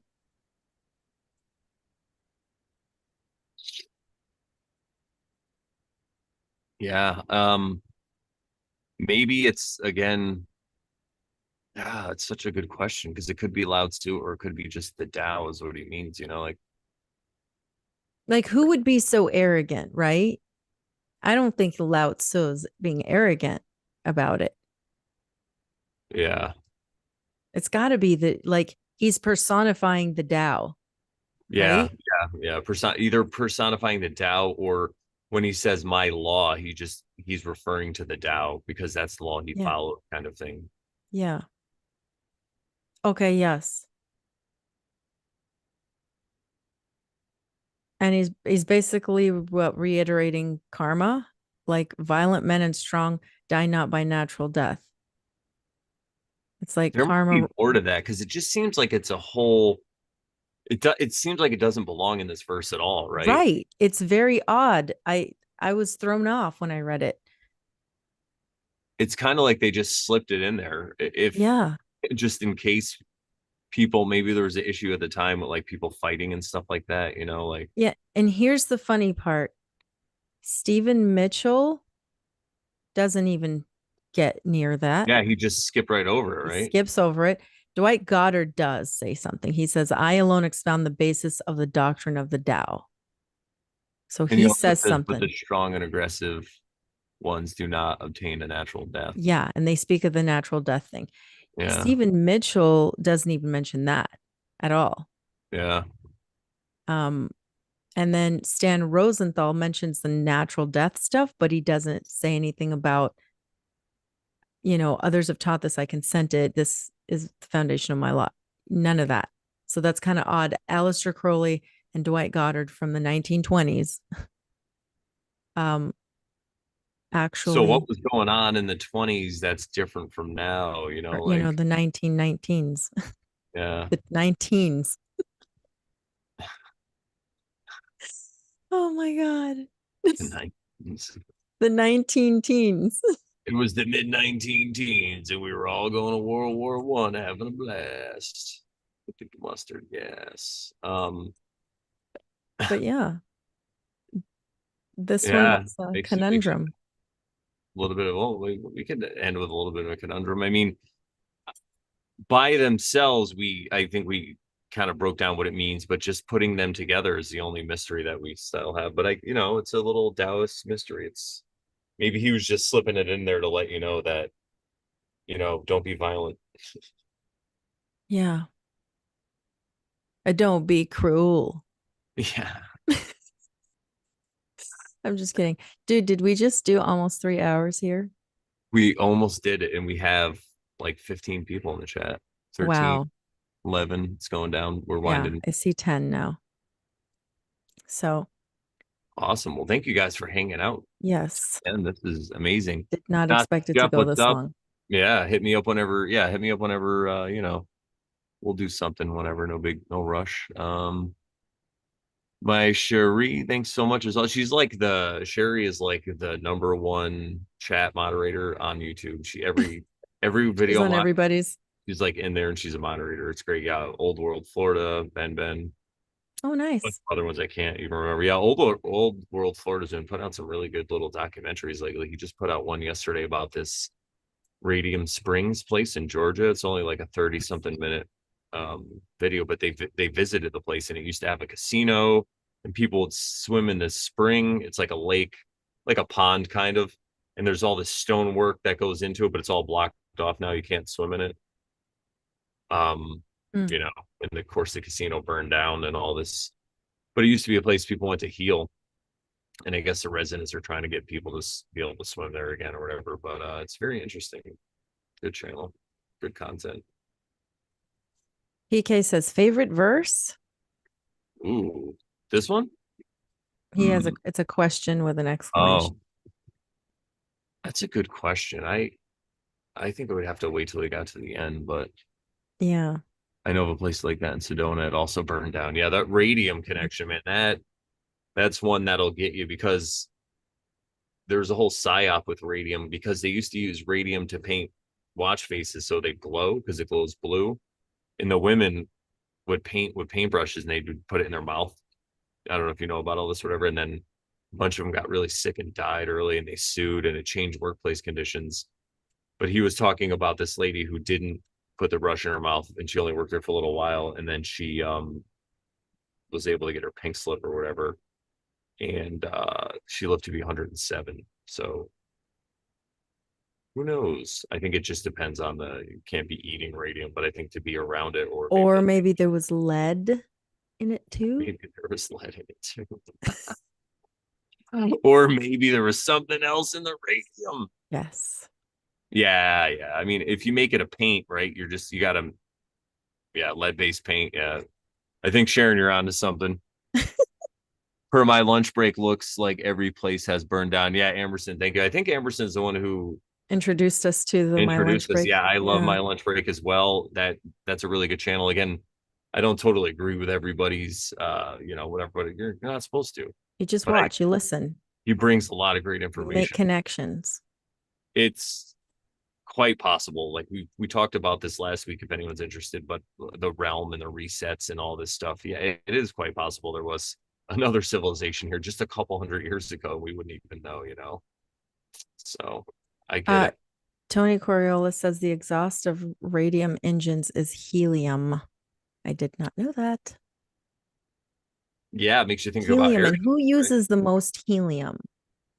Allegedly NASA Allegedly. and McDonald's with their balloons. Just kidding. Makes sense. Ronald McDonald. Yeah, I was thinking Ronald in the Playland balloons. Yeah, Everyone's my having little fun in hometown the has chat. fire stores. Yeah, I grew up 15 minutes from Yale in New Haven, and that place has underground. Like I had friends that would go to the underground tunnels there because they would, one of the bars they worked in, there's like a front stairways. Like you just go down there, there's a storage room, then there's a door, and there's like an outside, there's like another road. It's like a total underground, and you used to be able to drive down there too because there was this one spot where you can drive down to go like behind Macy's or something to pick up things. But if you kept going, it was just like a whole underground city. So, I mean, I get it. There's things everywhere. I just think that out west, it's fresher because people haven't been there as long. People have been in, I mean, our current civilization hasn't been out there as long, really, the way it is like here, like every inch of Connecticut, I think has been explored. But I still look for things. You never know. You could find a cavern someday or a cave, maybe some mummies. You never know. That would be something. I'll tell you who I wouldn't tell anybody. I mean, I'd be like, Sharon, fly to Connecticut. Like, I would not tell anybody U.S. secret space. But yeah, thank you guys so much in the chat. This has been a lot of fun. Ronald McDonald, everyone's favorite Nephilim. Oh my God. Yeah, he's got red hair, right? He's a redheaded giant. I never thought about that with the white skin. That's I funny. didn't either. That's funny. Yeah, that's what I'm saying. We have the best tunnels are everywhere, every state. Yeah, for sure, for shizzle. Well, this has been a really fun episode. We're about Yes. 3 hours in Almost now, 3 hours in. Yeah. right at the cusp of the 3 hour mark. So I guess we can wind it out The down. 3 hour tour. A 3 hour tour. Go to Dude, more we did it. We did a 3 hour tour. 3 hour tour. Yeah, Do do do do that's one do do episode. do do do. Hilarious. Morelaws, to support us, everybody. You can click on the Over Sharon tab, find all about us. You get what I'm trying to say. Several ways to also support us there financially, but the best way we always say to support us is to just hang out in the chat, thumbs up, subscribe, share us around, share and share on. If you think that you have a favorite content creator that you think would be good on this show, let them know about us because go check out our episodes of like Topher or any of our guests. We just let them go. We keep them directed, ping ponging and all this stuff. So let them know. It's a fun place to hang out. We're like happy bar energy here. So and just come hang out here every Thursday. Look for future episodes. I plan on doing some more Myers-Briggs stuff that I know you guys like that. Some more Law of One stuff, maybe some more Bigfoot stuff. We had 222 views and 22 likes on that video. So maybe that's a sign that we should talk more about. But we were at 221 views and 22 likes forever on that video. I'm like, one other person just watched that video, so it could be all twos. Yeah. So, and Aw, happy thanks, birthday, Sherry. happy born day to Cody. Yeah, thank you. Yeah, thank you. Appreciate it. We're like better NPR. but funny. Emerson says, thanks for your congenial and informative chats here. Love it. Thank you for your attention, everybody. Your attention is the greatest gift you can give to anybody and everybody, and we are grateful to have your attention for these 3 past hours. Yeah. Sherry says, you guys are very cool hang, nice content, and smooth voices. Thank you. Why, Yeah, thank you. as our friend Joe says, who he must still be working late. He's not here right now, but he'll always say, "This is the only chat on the internet that makes him not want to kill himself." So Doesn't that's make him want to kill himself. yeah, it doesn't make him want to kill himself. Oh my lord. There's other chats out there I enjoy, but you guys get it. All right. Well, guess we can wrap this up. By saying, what do we say to the good people, Sharon? That once you start over, Sharon. Then you totally stop being a Karen. And remember, everybody, we're not trying to tell you how to live. Just giving you tips for living a little more zenfully, shall we say? That's right. Zenfully. And on that note, we'll see you guys next week. Take care. Have a good weekend. And Ciao. keep over sharing. Arrivederci. Ciao.